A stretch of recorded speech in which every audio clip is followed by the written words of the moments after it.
اور ماشاءاللہ اس میں ہماری بہنوں نے جتنی محنت اور جتنا وقت اور جتنا اپنی صلاحیت صرف کی ہے انشاءاللہ تعالیٰ وہ آپ کو ان کے ان پروگرام میں نظر آئے گی۔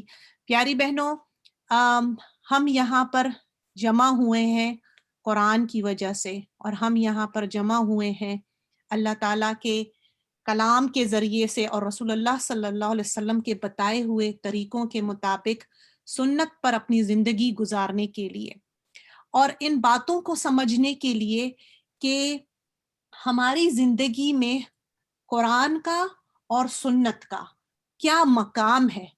میں اور آپ اپنے اپنے خیالات، اپنے اپنے معاملات اور اپنی اپنی ذہنی فکروں کے ساتھ مختلف انداز میں سوچتے ہیں۔ ہم نہ صرف سوچتے ہیں، ہم اس پر عمل بھی کرتے ہیں، اور اس میں پھر ہمارے احساسات اور ہمارے جذبات نمایاں ہوتے ہیں۔ بعض فیصلے، بعض معاملات ہم اپنے جذبات کی روح میں بہہ کر کرتے ہیں جو ہمارے کنٹرول میں نہیں ہوتے۔ لیکن پیاری بہنوں، جن لوگوں نے دین کی اصل روح کو سمجھتے ہوئے، سنت اور حدیث کو پریزرو کرتے ہوئے امت کے لیے جو اتنی محنتیں کی کہ اپنی زندگیاں انہوں نے کھپا دیں، اپنا مال لگا دیا، اپنے گھر والوں کو، اپنی اولادوں کو اور اپنی دوسری ذمہ داریوں کے اوپر دین کو ترجیح دی تاکہ امت کا بھلا ہو، تاکہ امت کو اس سے فائدہ پہنچے۔ پیاری بہنوں، کیا آج امت کے پاس ان چیزوں کی قدر کرنے اور اس کو اون کرنے اور اس کو آنر کرنے کے لیے بھی وقت ہے؟ یہ موقع، یہ دن، یہ وقت پیاری بہنوں میرے اور آپ کے لیے گواہی ہے اس وقت کہ میں نے اور آپ نے ایک لمحہ ضائع کیے بغیر، یہ سوچے بغیر کہ مجھے اور بھی بہت سے کام ہیں، آپ لوگوں نے وقت نکالا اور آپ اس پروگرام میں شرکت کرنے کے لیے یہاں پر تشریف لائیں۔ اللہ تعالیٰ ہمارے اس وقت میں برکت عطا فرمائے انشاءاللہ تعالیٰ سے۔ تو آج ہم جن اس کے بارے میں پڑھیں گے، اپنی پیاری بہن سے سنیں گے، ہم آج جس چیز کے لیے یہ جمع ہوئے ہیں پیاری بہنوں، وہ فقہ کی ان فقہا کی ان محنتوں پر جو بات ہوگی یہاں پر، کہ انہوں نے دین کو سمجھا تو کیسے سمجھا، دین کے لیے محنت کی تو کیسے کی، اور دین کو جب سمجھنا ہے پیاری بہنوں تو ہمیں پیچھے سے پیچھے جا کے رسول اللہ صلی اللہ علیہ وسلم تک پہنچنا ہوگا۔ آپ صلی اللہ علیہ وسلم نے ہمیں قرآن دیا اور سنت، ہمیں ان دونوں کو اختیار کرنا ہوگا۔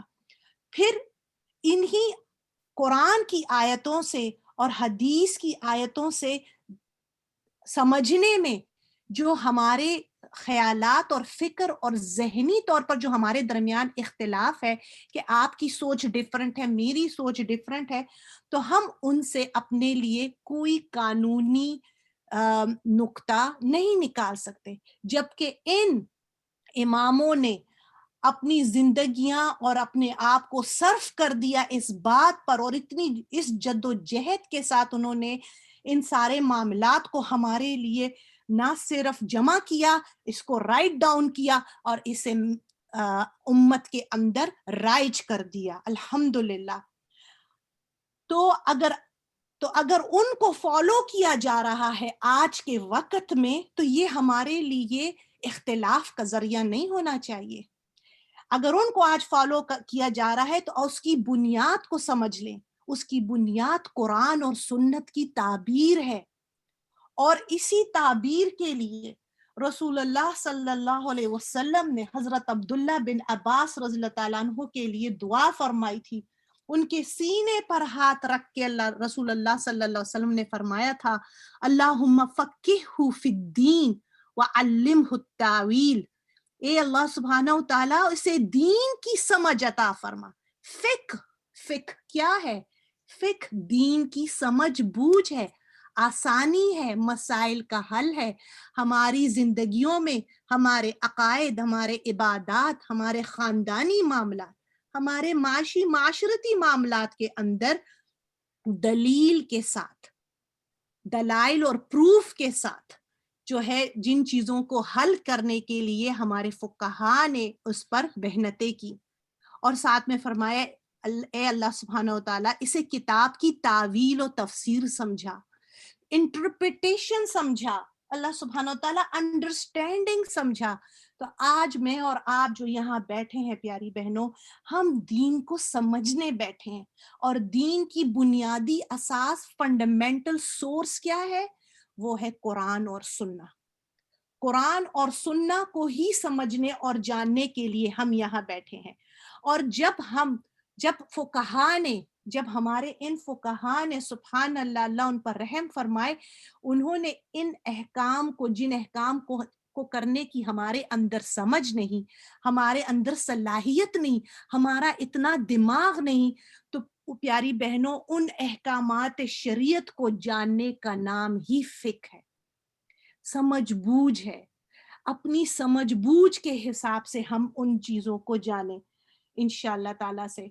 اب صحابہ کے بعد اسلاف میں جو ہمارے آئمہ ہیں، ان کی دو بنیادی قسمیں، ایک محدثین ہے اور ایک فقہا ہے۔ پیاری بہنوں، محدثین تو وہ ہیں جنہوں نے اللہ سبحانہ و تعالیٰ نے جیسے رسول اللہ صلی اللہ علیہ وسلم کے سینے پہ قرآن اتارا، اسی طرح رسول اللہ صلی اللہ علیہ وسلم نے اس ترتیب سے صحابہ کو پڑھایا، اور سینکڑوں صحابہ نے اسے یاد کر لیا۔ پھر جو کمی رہی وہ کتابی شکل میں حضرت ابوبکر صدیق نے پوری کی، اور ایک کتابت پر جمع کر دیا حضرت عثمان رضی اللہ تعالیٰ عنہ نے۔ یوں قرآن محفوظیت کی لیول پر اللہ سبحانہ و تعالیٰ کی طرف سے پہنچ گیا۔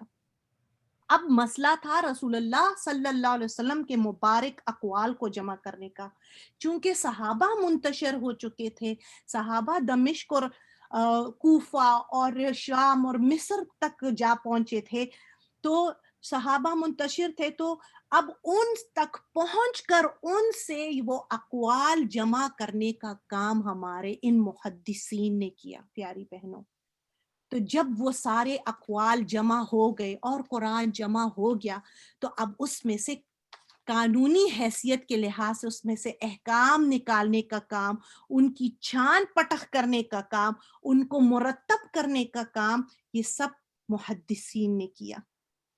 یعنی آپ سوچیں، امام بخاری رحمت اللہ علیہ ایک حدیث کے لیے دمشق تک کا سفر کرتے ہیں، اور وہاں ان کو پتہ چلتا ہے کہ ایک صحابی ایک حدیث بیان کرتے ہیں جو ان کے پاس ہے، وہ 3 راویوں سے ان تک پہنچی ہے، 3 کنیکشن، 3 چین سے ان کے پاس پہنچی ہے، جبکہ وہ صحابی اس کو 2 چین سے بیان کرتے ہیں۔ تو وہ ان کے پاس پہنچے، انہوں نے ان سے حدیث سنی، اور اسی وقت اپنی اونٹنی کی نکیل واپس کی اور اپنا سفر شروع کر دیا واپس جانے کا۔ تو انہوں نے ان سے ایک فرمایا کہ آپ سفر سے آئیں، ذرا آرام تو کر لیں، ذرا تھکن تو اتار لیں۔ تو انہوں نے کہا میں اس بابرکت سفر میں کوئی اور کام جمع نہیں کرنا چاہتا۔ پیاری بہنوں، ان معاملات کے اندر، ان فقہا کی محنتوں کے اندر آپ خود سوچیں کتنی محنت، کتنی جد و جہد، کتنی مشقت، کتنا خون پسینہ بہایا گیا ہے کہ امت تک ایک صحیح چیز پہنچے اور امت اس پر یکجا ہو جائے۔ اب جنہوں نے اس ربط کو تلاش کیا اور پھر ان حدیثوں کو جوڑا، اور پھر اس سے کوئی حکم، کوئی احکامات تلاش کیے اور پھر اس پر جمع ہو گئے، پیاری بہنوں، تو جنہوں نے یہ کام کیے ان کو فقہاء اکرام کہتے ہیں۔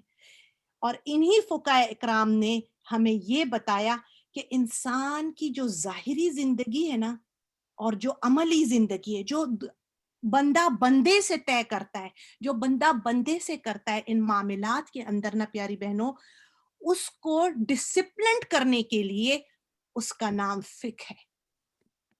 آج آپ ساری امت کو دیکھ لیں، ساری امت آج انہی اماموں پر یکجا ہے، لیکن ہمارے اندر کچھ کم علمی کی وجہ سے ہم ان سے اختلاف کرتے ہیں، جبکہ یہ ہمارا کام نہیں ہے۔ ہمیں اپنی فکری، ذہنی اور علمی لحاظ سے ہر اس شخص کا احترام کرنا ہم پر لازم ہے جنہوں نے دین کے لیے محنتیں کی، جنہوں نے دین کے لیے قربانیاں دی۔ پیاری بہنوں، ہمیں انہوں نے یہ بتایا کہ اگر جو قانون انہوں نے نکالا پیاری بہنوں، وہ کیا تھا؟ ایک قانون الگ شے ہے اور اخلاقیات الگ شے ہے۔ لیکن اب آپ یہ دیکھیں، مثال کے طور پر اگر کسی نے کسی کو تھپڑ مارا ٹھیک ہے, تھپڑ بھی دکھتا ہے نا جب لگتا ہے. تو کسی نے اگر کسی کو تھپڑ مارا پیاری بہنوں, تو اس کا اخلاقی تقاضا کیا ہے؟ اس کا اخلاقی تقاضا یہ ہے کہ بندہ اس کو معاف کر دے, ٹھیک ہے.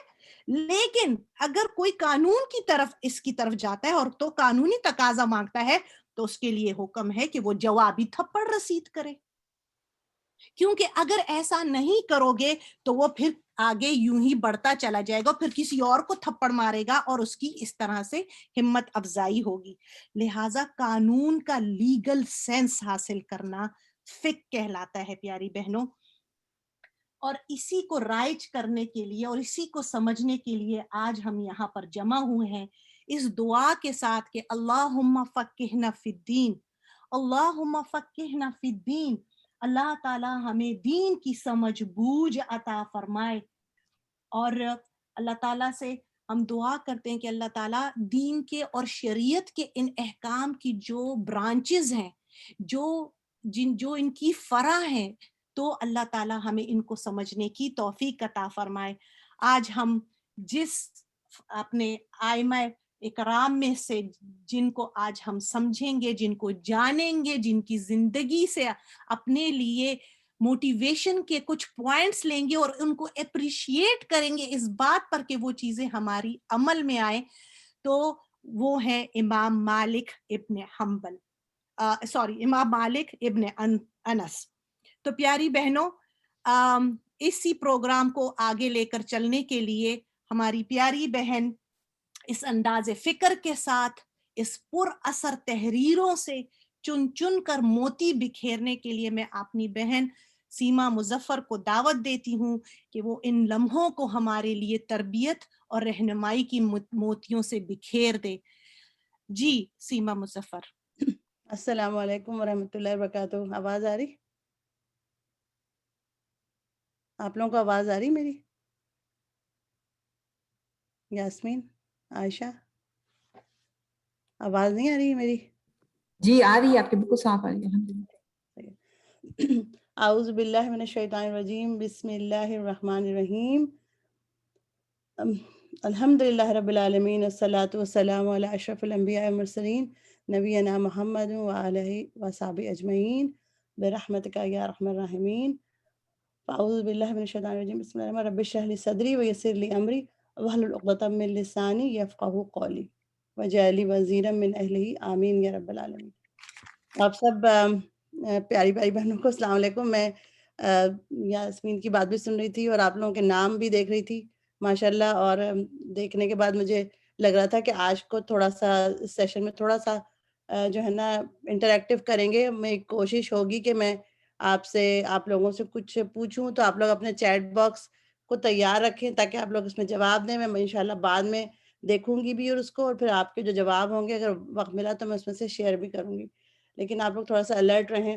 آج جو ہے وہ آپ کل جو ہم نے بات کی تھی, نادرہ باجی نے پروگرام پیش کیا تھا امام ابو حنیفہ کی زندگی کے بارے میں, تو مجھے امید ہے کہ آپ سب نے اس میں سے کوئی نہ کوئی اپنے عمل کے لیے چیز ضرور لی ہوگی. اور اس سیریز میں جو ہم محسن امت کی زندگی کا سفر کو طے کرتے ہوئے دوسری شخصیت کے بارے میں بات کریں گے اور ان کی زندگی کے حالات شیئر کریں گے, اور وہ ہمارے امام مالک بن انس ہیں, دوسرے سب سے بڑے امام ہیں.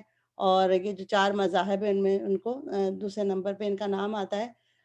اسلام کے ایک جلیل القدر امام, اور جب یہ پیدا ہوئے تو اس وقت امام ابو حنیفہ جو تھے وہ 13 سال کے تھے. آپ نے جیسا کہ کل سنا ہے کہ امام ابو حنیفہ جو ہیں وہ کوفہ میں تھے, اور امام مالک جو ہیں یہ مدینہ میں رہتے تھے.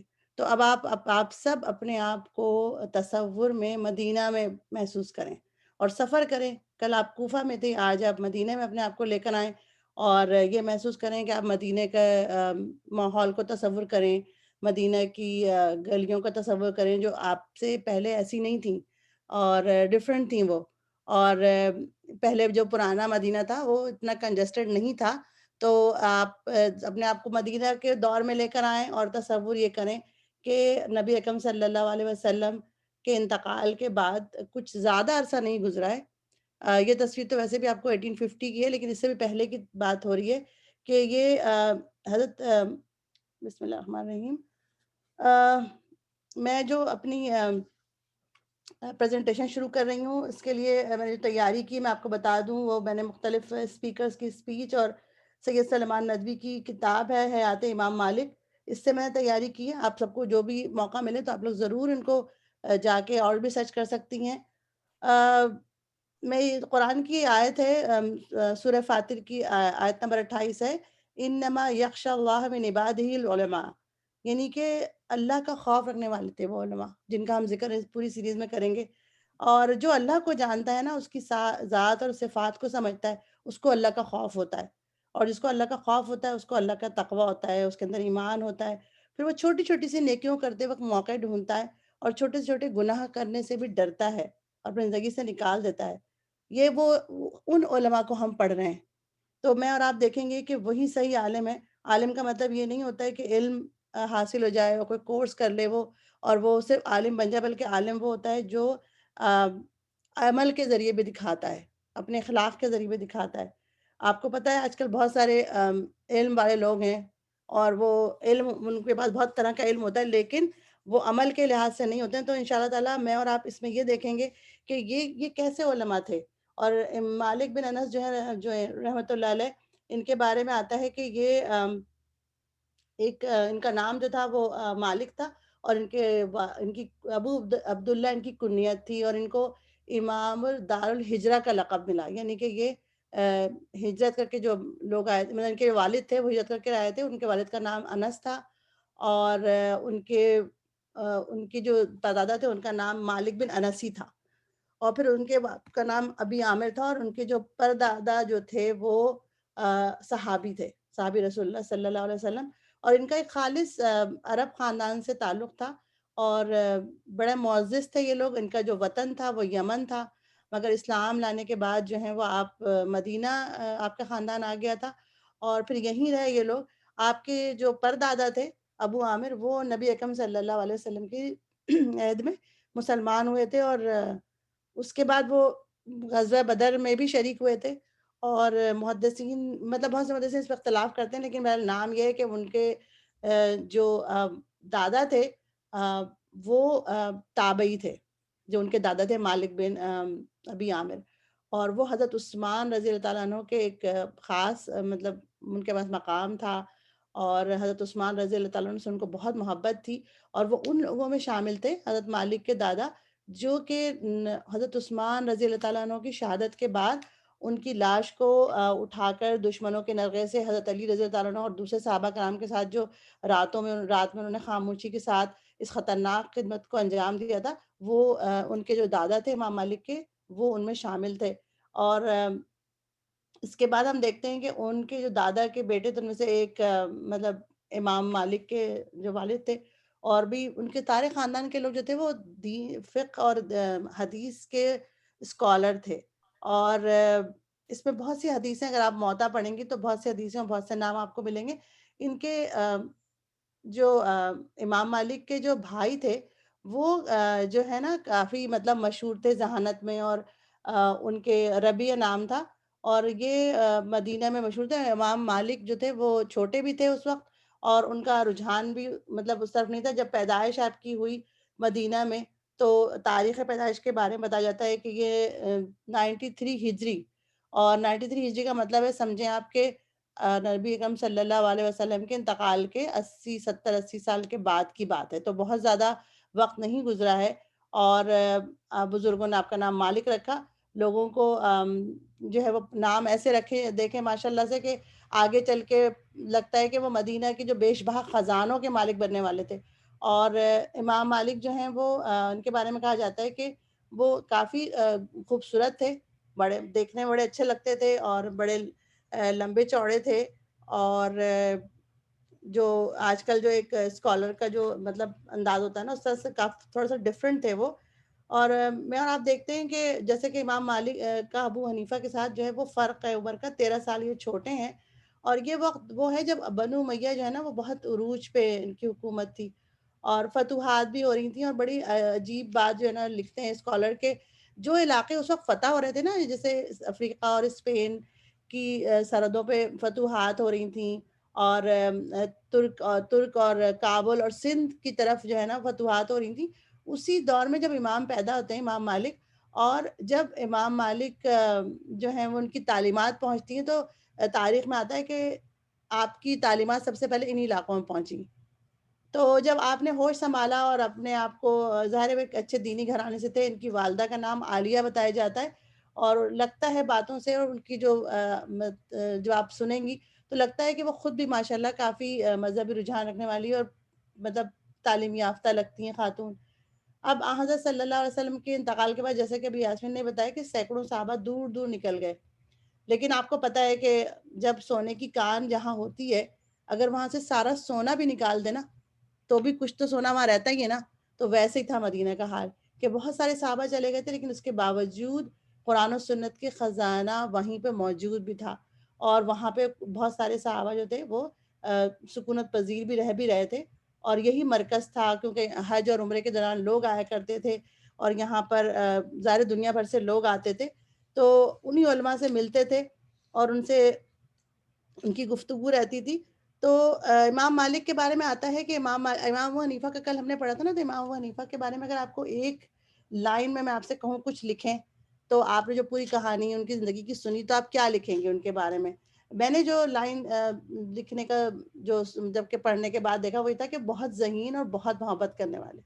اور امام مالک کو جب میں پڑھ رہی ہوں تو ایک جملہ جو بنتا ہے، جو اسکالر بھی کہتے ہیں، وہ کہتے ہیں کہ وہ ایسی شخصیت ہے جن کا بڑی ہی باروب اور بڑی عزت، جن کے لوگ آٹومیٹکلی عزت کرنا شروع کرتے ہیں. ویسے تو عزت سب کی ہی علماء کی گئی ہے، چاروں ائمہ کرام کی، لیکن ان کے اس عربی میں اس کو کہتے ہیں کہ جیسے بادشاہوں کا روب ہوتا ہے نا، کہ جیسے وہ کہیں آ جاتے ہیں، کھڑے جاتے ہیں تو ایک روب طاری ہو جاتا ہے، ایسا روب تھا نا ان کا. اور وہ بڑے لمبے قد کے، مضبوط جسم کے تھے، اور آنکھیں ان کی کہا جاتا ہے کہ مطلب بلو تھیں، جبکہ مدینہ کے لوگوں میں بہت کم اس ایک کلر ہوتا ہے آنکھوں کا. اور داڑھی بھی آپ کی بڑی گھنی تھی اور لمبی تھی سینے تک، اور بہت ہی جب ذرا بڑے ہوئے تو کافی اچھا ان کا ٹیسٹ بھی تھا، اور لباس بڑے اچھے زیبتن کرتے تھے، بڑا خیال کرتے تھے. جیسے سمجھیں کہ آج کل جیسے کوئی نیم برانڈ کپڑے پہننے والے، اور یہ ذرا تھوڑے دیگر علماء سے ذرا مختلف تھی. لوگ ان کو دیکھتے تھے، حالانکہ ان کو اگر نہ جانے، تعارف نہ بھی ہو ان کا، تو بھی وہ ان کے نا روب میں آ جاتے تھے. تو اس کو کہتے ہیں عربی میں کہ ہیبہ، یعنی کہ اورا جو تھا ان کا، مین آف اورا تھے وہ، یعنی کہ ان کو دیکھ کے لوگوں پہ ایک روب طاری جاتا تھا. اس کے بعد دیکھتے ہیں ہم لوگ کہ اس دور میں جو ہے نا وہ بچے ذرا جلدی میچور ہو جاتے ہیں، اور جیسے آج کل کے دور کی طرح نہیں ہوتا کہ اگر کوئی 12 سال کا بچہ ہے تو اس کو یا 13 سال کا ہے تو ہم کہیں گے کہ بھئی وہ تو ٹین ایج ہے، وہ تو ابھی بہت چھوٹا ہے. تو اور اس کے بعد اچانک ہی آپ کو پتہ ہے کہ مغرب میں جب بچہ 18 سال کا ہو جاتا ہے تو ایک دم سے اس کو ایڈلٹ کا ٹائٹل مل جاتا ہے، حالانکہ اس کو تیاری نہیں کی جاتی اس کے لیے، کیونکہ وہ بچے سے ایک دم ایڈلٹ بنتا ہے. پہلے تو اس کو 18 میں ٹین ایج ہی کہتے رہتے ہیں نا، 18 تک تو ٹین ایج چلتا رہتا ہے، 19 تک بلکہ. تو وہاں عرب میں اور اس دور میں نے آپ سے کہا ہے کہ اپنے آپ کو اس دور میں لے کے جائیں تو آپ کو اندازہ ہو کہ اس وقت دور میں جو بچے ذرا جلدی میچور ہو جاتے تھے، اور 12-13 سال کا جو بچہ تھا نا وہ ایسا نہیں تھا جیسے ہمارے آج کل کے بچے ہیں، بلکہ وہ سمجھدار ہوتے تھے.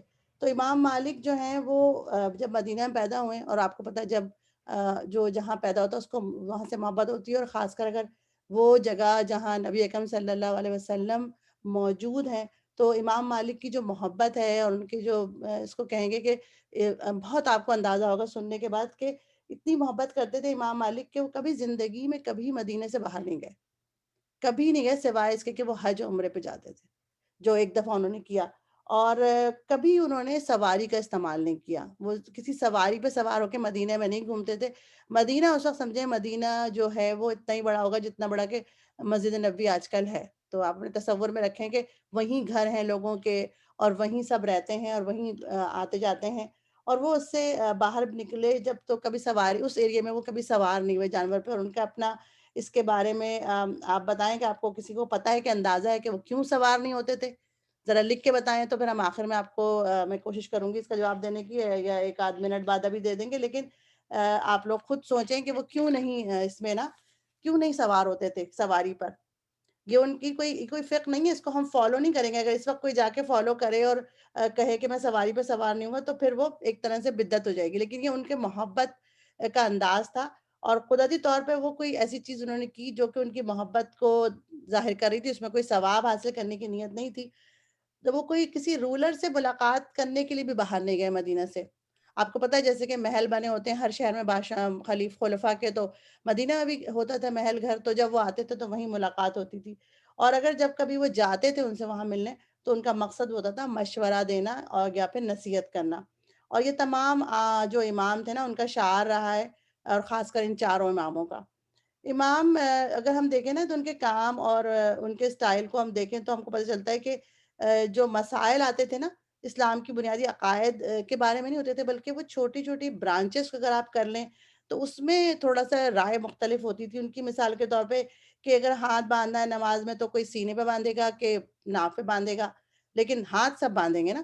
تو یا وضو کس چیز سے بالکل جو ہے وہ ٹوٹ جاتا ہے، کس طرح وضو ٹوٹ جاتا ہے. تو مائنیوٹ ڈیٹیل جو ہے نا، یا صدقہ کے لیے کون حقدار ہے، اس طرح کی چیزوں میں آپ کو اختلاف ملے گا. باقی جو عقائد کی بات ہے اس سلسلے میں کوئی بھی وہ نہیں ہے. اور آج ہم دیکھتے ہیں کہ ہمارا ان حالات میں یہ سیریز کرنے کا مقصد یہ ہے کہ میں اور آپ قرآن کے طالب علم ہیں، تو میں اور آپ اللہ اور اس کے رسول سے محبت بھی کرتے ہیں. تو ہم اس جاہلیت کے دور میں نہیں رہیں جس میں تعصب تھا اور اختلافات تھے. تو میں اور آپ امت کو جوڑنے کی بات کریں کہ امت کس طرح جڑ کے رہ سکتی ہے، امت کس طرح جن چیزوں پہ اتفاق رکھتی ہے ان پہ اتفاق رکھ سکتی ہے. اور اختلاف رائے ہونا دیکھیں الگ ہے، اور تقسیم ہو جانا الگ ہے نا. ایک ہوتا ہے ڈفرینس آف اوپینین اور ایک ہوتا ہے ڈویژن. تو صحابہ کرام کے درمیان اختلاف رائے ہوتا تھا مگر ان کے دل جڑے رہتے تھے. آج ہم نماز پڑھتے ہیں اور ہمیں لگتا ہے کہ کوئی فرد ہم سے تھوڑا ڈفرینٹ انداز میں نماز پڑھ رہا ہے، تو پھر ہم تھوڑا سا اپنے آپ کو نا روک لیتے ہیں، ریزرو کر لیتے ہیں کہ او یہ تو اس کو ماننے والے ہیں، تو یہ نہیں ہونا چاہیے. میں اور یہی اندازہ اس پروگرام کو یقین کرنے کا مقصد بالکل یہی تھا کہ ہم سب امت جو ہے اللہ نے جو ہمیں امت وسط بنایا ہے، ہم سب جڑ کے رہیں اور تفرقوں کو جتنا کم کر سکتے ہیں کم کریں اور ایک وحدت ہو جائیں. اور یہی پیار و محبت جو ہے نا یہ تمام ائمہ کرام نے بھی کی. اور مجھے اور آپ کو بھی یہ دیکھنا ہے کہ وہ جب بھی کوئی اختلاف ہوتا ہے تو صحابہ کرام کا طریقہ کار کیا ہوتا ہے، وہ کبھی بھی ری ایکٹیو نہیں ہوتے تھے، ہے نا. اور بد اخلاقی نہیں کرتے تھے، ایٹیٹیوڈ نہیں دکھاتے تھے، ایک دوسرے سے محبت کا وہی تعلق رہتا تھا. آج اختلاف رائے کی وجہ سے ہم اگر پھٹ رہے ہیں تو ضرور اس پہ غور کریں، اور کوشش یہ کرنی چاہیے کہ ہم ایک دوسرے سے لرن کریں، بات کریں. اور یہ لوگ بھی آپس میں ٹیچر تھے، یہ لوگ بھی ایک دوسرے سے لرن کرتے تھے، بات کرتے تھے، ایکسچینج آف آئیڈیاز ہوتے تھے. یہ ہماری کم علمی ہے کہ ہم تقسیم ہو گئے. تو ہم دیکھتے ہیں کہ ان کی زندگی میں جب یہ تقریباً 8 9 10 سال کے ہوئے، ایک ٹرننگ پوائنٹ آتا ہے اور ایک واقعہ ہوتا ہے کہ جس سے وہ ان کی تھوڑے سے نا چینج آئے ان کے خیالات میں. اور کل آپ نے امام ابو حنیفہ کا پڑھا تھا نا کہ وہ ان کی ذرا مختلف تھی، کہ ان کو کوئی عالم مل گئے تو انہوں نے کہا کہ تم جو ہے نا دین کا علم حاصل کرو. امام مالک کا تھوڑا سا ڈفرینٹ ہے. ایک موقع ایسا آتا ہے جس میں ان کی سوچ بدل جاتی ہے، اور آپ کو پتہ ہے جب سوچ بدلتی ہے تو پھر زندگی بدل جاتی ہے. اور یہی امام مالک کے ساتھ ہوا کہ واقعہ کچھ یوں ہے کہ ان کے والد کا اس میں کردار ہے کافی، اور لیکن ان کی والدہ کردار آپ کو زیادہ نظر آئے گا. اور وہ یہ تھا کہ وہ جو کہتے ہیں نا کہ ہر عظیم شخص کے پیچھے کسی عظیم عورت کا ہاتھ ہوتا ہے. تو پیاری بہنوں اس کو توجہ سے سنیں ذرا، اور اس کو شیئر بھی کریں اپنے بچوں کے ساتھ انشاءاللہ. کہ جیسے میں نے آپ کو بتایا کہ ان کے بھائی زیادہ مشہور تھے کہ وہ دین کی تعلیمات میں آگے تھے، اور لوگ ان کو وہ کہتے تھے کہ نظر نام تھا ان کے بھائی کا، کہ نظر کے بھائی ہیں یہ نا مالک. اور بعد میں الٹا ہو گیا کہ لوگ کہتے تھے کہ مالک کے بھائی ہیں، مطلب نظر یہ وہ ہیں جو مالک کے بھائی. تو امام مالک جو تھا نا وہ کافی لڑکوں والے شوق رکھتے تھے، کھیل کود کے مطلب شوق تھے ان کو. ان کا پسندیدہ مشغلہ جو تھا نا وہ کبوتر پالنا یا کبوتر اڑانا تھا، اور وہ کبوتر کو ان کو پالنے کا شوق بھی تھا. تو آپ جیسے کہ والدین روکتے ہیں نا بچوں کو کہ بھئی آپ جو ہے وہ نہیں کریں، لیکن ان کو شوق تھا. وہ تھوڑا اس طرح کی طبیعت کے تھے جو آج کل کے حساب سے تو کہا جائے گا کہ 10 سال کے تو بہت ہی چھوٹا بچہ ہے تو کھیلے گا ہی، لیکن عرب میں ایسا نہیں تھا. وہی بات میں آپ سے کہہ رہی ہوں کہ آپ اپنے آپ کو اس دور میں لے کے جائیں جب نبی اکرم صلی اللہ علیہ وسلم کا انتقال ہوا ہے اور آپ دنیا سے چلے گئے، اور صحابہ کرام مدینہ میں اور تابعین کا جو ہے صحبت والے لوگ مدینہ میں موجود ہیں. تو وہ نہیں ایکٹیو بہت تھے وہ، اور شرارتی بھی کہہ سکتے ہیں آپ کے کھیل کود میں تھے. تو لیکن اس میں بھی کہتے ہیں کہ ان کے بڑا روب تھا ان کی شخصیت میں، مطلب کوئی ان سے جیسے کہتے ہیں نا کہ ملنے جھگڑنے کی ہمت نہیں کرتا تھا اس میں جب وہ چھوٹے تھے تب بھی. تو اور ان کو یہ کیا تھا کہ ان کو بات ذرا سا غیرت بھی زیادہ تھی کہ کوئی اگر کوئی بول دے تو ان کو تھوڑا سا بری لگ جاتی تھی بات، ان کو لگ جاتی تھی، ان کو غصہ آتا تھا، لیکن وہ لوز ٹیمپر نہیں تھے کبھی بھی نا، اس کو مینٹین کرتے تھے. اور حضرت عمر سے ان کو بہت زیادہ لگاؤ تھا، اور آپ دیکھیں گے کہ ان کے ایک ٹیچر بھی حضرت عمر کے، حضرت عبداللہ بن عمر کے جو ہے نا وہ سلیو تھے. تو کیا ہوتا ہے کہ کھانے کی میز پہ کھانا لگتا ہے جیسے لگتا ہے ہمارے یہاں، آپ کے یہاں، اور اب ہمارے یہاں دیکھیں کھانے کی میز پہ کیا ہوتا ہے. ہمارے یہاں کھانے کی میز پہ آج کل کیا ہوتا ہے، لوگ ہر آدمی اپنا فون لے کے بیٹھا ہوا ہوتا ہے، یا تو کسی سے چیٹ کر رہا ہوتا ہے یا کسی کو تصویر بھیج رہا ہوتا ہے کہ وہ کیا کھا رہا ہے. لیکن وہ فیملی ٹائم ہونا چاہیے. میں اور آپ اس سے یہ اصول لیں کہ وہ فیملی ٹائم ہونا چاہیے. وہ جو ان کے والد ہیں وہ ان سے گفتگو کر رہے ہیں اپنے بڑے بیٹے سے، اور ان سے اور پوچھ رہے ہیں کھانے کے دوران کسی فقہی مسئلے کے بارے میں. آپ تصور کریں گی کہ کوئی 10 سال کا بچہ بھی ہے اور کوئی اور جو ان کے بھائی، میں نے اتنی تاریخ ڈیٹیل نہیں پڑھی لیکن زیادہ بڑے یقیناً نہیں ہوں گے ان کے بڑے بھائی، اور ان سے وہ پوچھ رہے ہیں ان کے والد کے کسی مسئلے کے بارے میں سوال کر رہے ہیں، اور دیکھنا چاہ رہے ہیں کہ ان کے بیٹوں کو کتنا علم ہے دین کے اس مسئلے کے بارے میں. تو میں اور آپ بھی اس سے یہ اصول لے سکتے ہیں پوائنٹ کہ چھوٹی چھوٹی باتوں کے بارے میں ٹیبل پہ پوچھ لیں کہ بھئی کھانا کھانے کی دعا کیا ہے، سیدھے ہاتھ سے کھانا کھائیں یا اللہ کا شکر ادا کریں. اور یہ کہ کبھی چاول پہ بات ہو جاتی ہے نا، تو یہ بھی کر سکتے ہیں کہ بھئی یہ چاول جو آیا ہے یہ کہاں کا ہے، کتنے لوگوں نے محنت کی ہے، روٹی جو ہم کھا رہے ہیں اس پہ کتنے لوگوں کی محنت ہے. تو اس طرح کی بات ہوگی تو پھر شکر کا آنسر آتا ہے. تو انہوں نے جو سوال کیا تو کیا ہوا کہ ان کے بھائی نے جواب دے دیا، اور حضرت جو مالک ہیں انہوں نے جو ہے نا جواب نہیں دے سکے. وہ تو ان کے والد نے کہا، جیسے کہ یوزلی آپ کو پتہ ہے کہ بول دیتے ہیں، تو ان کے والد نے بھی، ظاہر ہے ان کے والد تھے، انہوں نے کہا کہ مالک تم کو تمہارے کبوتر نے علم کو حاصل کرنے سے روکا ہوا ہے. تو کبوتروں کا شوق تھا نا، ان کو تھوڑی سی بری لگ گئی بات اور وہ ان کو غصہ آیا. اب مجھے ذرا چیٹ باکس میں بتائیں کہ اگر غصہ آتا ہے میرے اور آپ کے بچوں کو تو پھر کیا کرنا چاہیے ایک ماں کو؟ غصہ ٹھنڈا کرنا چاہیے، لیکن غصہ ٹھنڈا کرنے کے لیے مختلف طریقے ہوتے ہیں. کبھی عورتیں یہ کہہ دیتی ہیں کہ تمہارے تو ابا کی عادت ہی یہی ہے، وہ تو اس طرح کرتے ہیں، وہ تو ٹوک دیتے ہیں، چھوڑو رہنے دو جانے دو. یا کبھی عورتیں کوئی اور حکمت عملی اختیار کرتی ہیں. تو میں اور آپ سوچیں ہم کیا کہتے ہیں اس وقت، کیا کہتے ہیں کہ یہ تو نہیں کہہ دیتے ہیں. لیکن نہیں، حضرت امام مالک کی والدہ کو ہم دیکھتے ہیں انہوں نے کیا کیا، اور امام مالک کو بھی دیکھتے ہیں کہ وہ ان کو غصہ اس بات پہ نہیں ہے، انہوں نے اس کو پازیٹیو لیا. نہ وہ اپنے بھائی سے ان کو حسد ہوا، نہ ان کو ان پر غصہ آیا، نہ انہوں نے ٹینٹرم دکھایا، نہ انہوں نے نعوذ باللہ جیسے بچے آج کل کہتے ہیں نا کہ آپ تو اسی کی تعریف کرتے رہتی ہیں، آپ لوگ تو اس کو، آپ کو تو فیوریٹ ہے، اور نہ وہ تو سارے کام اچھے کرتے ہیں، اور وہ تو پڑھنے والے بھی ہیں، میں تو ڈم ہوں، میں تو بالکل بے وقوف ہوں. یہ سب گفتگو مجھے پتا ہے آپ کو بھی پتا ہوگا، یہ سب ہمارے گھروں میں ہوتی ہے. لیکن امام مالک تو امام مالک تھے، ان کو نہ غصہ آیا، نہ انہوں نے کوئی ٹینٹرم دکھایا. بس ان کو غصہ یہ ہے کہ ان کو مطلب یہ علم نہیں ہے اور ان کو سننا پڑا. لیکن ان کی والدہ نے کیا کیا، ان کی والدہ نے کیا کیا کہ جو اس کی پازیٹیوٹی تھی نا ان کے اندر، کہ ان کو لگا کہ اب ان کو غیرت آئی کہ بھئی میں تو نہیں پڑھنا چاہیے مجھے. تو ان کی والدہ نے نا ان کو جو ہے وہ جو ان کی سوچ تھی نا آپٹیمسٹک، اور جو ان کا ڈیسیجن تھا اس کو انہوں نے بڑے اچھے طرح سے ہینڈل کیا. اور بڑا موٹیویشن جو ان کے اندر پیدا ہوئی تھی نا، تو ان کو انہوں نے کیا کیا، انہوں نے ان کو تیار کیا، بڑے اچھے کپڑے پہنائے اور بڑا پرفیوم وغیرہ لگایا، اور بالکل جیسے پریزنٹیبل ایک شخصیت ہوتی ہے نا وہ ان کو کیا. اور ان کو لے کر کے انہوں نے کہا کہ میں تمہیں علم حاصل کرنے بھیجوں گی. تو اب امام مالک کیا کہتے ہیں، وہ کہتے ہیں کہ مجھے تو گلوکار بننا ہے، مجھے تو نہیں جانا ہے علم حاصل کرنے. مطلب وہ یہ سوچ رہے ہیں، ماں کو اپنا دل کی بات بتا دی کہ بھئی میں کیسے وہ، مطلب اب آپ سوچیں کہ اب میں اور آپ تیار کر رہے ہیں اور مطلب بچے کو وہ کر رہے ہیں، وہ کہہ رہا ہے سنگر بنوں گا میں. تو اب امیجن کریں کہ تیاری ہم کرا رہے ہیں اور بچہ یہ کہہ رہا ہے. لیکن امام مالک کی والدہ جو ہے نا کوئی غصہ نہیں ہوئی اس بات پہ بالکل بھی. بلکہ یہ نہیں کہا انہوں نے غصے میں، کیونکہ آپ کو میں نے بتا دیا پہلے ہی کہ وہ ایک نا اسکالر گھرانہ تھا، ان کے چچا ان کے سب مطلب کیونکہ ماحول ہی مدینہ میں ایسا تھا علم و فن اس کا، علم و حدیث کا، اور محبت اتنی تھی اللہ کے رسول صلی اللہ علیہ وسلم سے. تو غصے میں آ کر انہوں نے نہیں کہا کہ تم دماغ صحیح ہے، مطلب یہ تو حرام کام ہے، نہیں یہ سب کچھ نہیں کہا انہوں نے. بڑی خوبصورتی سے انہوں نے کہا کہ یہ بھی نہیں کہا کہ بھئی تمہاری آواز بڑی خوبصورت ہے، ہاں بڑا تم تو بڑے مطلب فلاں جگہ تم نے گایا تھا تو بڑی اچھی آواز تھی تمہاری. نہیں، ایسا نہیں ہوا. ظاہر ہے وہ گلوکاری کا کہہ رہے ہیں تو وہ کچھ مطلب میرا اپنا خیال ہے کہ کچھ تو ایسا لگتا ہوگا نا ان کو، سنتے ہوں گے یا ذہن میں آیا ہوگا. تو انہوں نے کہا اپنے، ان کی والدہ نے کہا کہ نہیں، انہوں نے کہا کہ جو صبر کے ساتھ نا، انہوں نے کہا کہ گانے والے کی نا جو ہے نا صرف آواز نہیں اچھی ہونی چاہیے، بلکہ اس کو تھوڑا سا گڈ لکنگ بھی ہونا چاہیے, خوبصورت بھی ہونا چاہیے. اب آپ کہیں گے کہ آج کل تو ایسا نہیں ہوتا, لیکن اس دور میں آپ سوچیں جس دور کی میں بات کر رہی ہوں, اس وقت عرب میں جو کلچر تھا اس میں جو ہے نا وہ لک پہ بھی ہوتا تھا کہ گلوکار جو ہے نا وہ دیکھنے میں بھی, کیونکہ آج کل کے دور کی طرح میک اپ اور مطلب فوٹو شاپ یا یہ سب چیزیں نہیں ہوتی تھیں کہ وہ بہت ہی کوئی اچھا لگنے لگے, جیسا ہوتا تھا ویسے ہی نظر آتا تھا نا. تو اس کو امپریس کرنے کے لیے ضروری تھا کہ وہ دیکھنے میں بھی اچھا ہو. اور ان کی والدہ نے کہا کہ یہ بھی ضروری کہ بڑا تم تو, پھر امام مالک جو ہیں انہوں نے ان کو لگا کہ اگر میں نے یہ کیا تو پھر تو مطلب جو ہے نا وہ ایسا نہ ہو کہ لوگ مجھے سنے ہی نہیں. تو بہرحال امام مالک اس وقت اندازہ نہیں کر سکتے تھے, وہ 10 سال کے تھے, تو ان کو اندازہ نہیں ہوا کہ وہ واقعی بہت گڈ لکنگ ہے.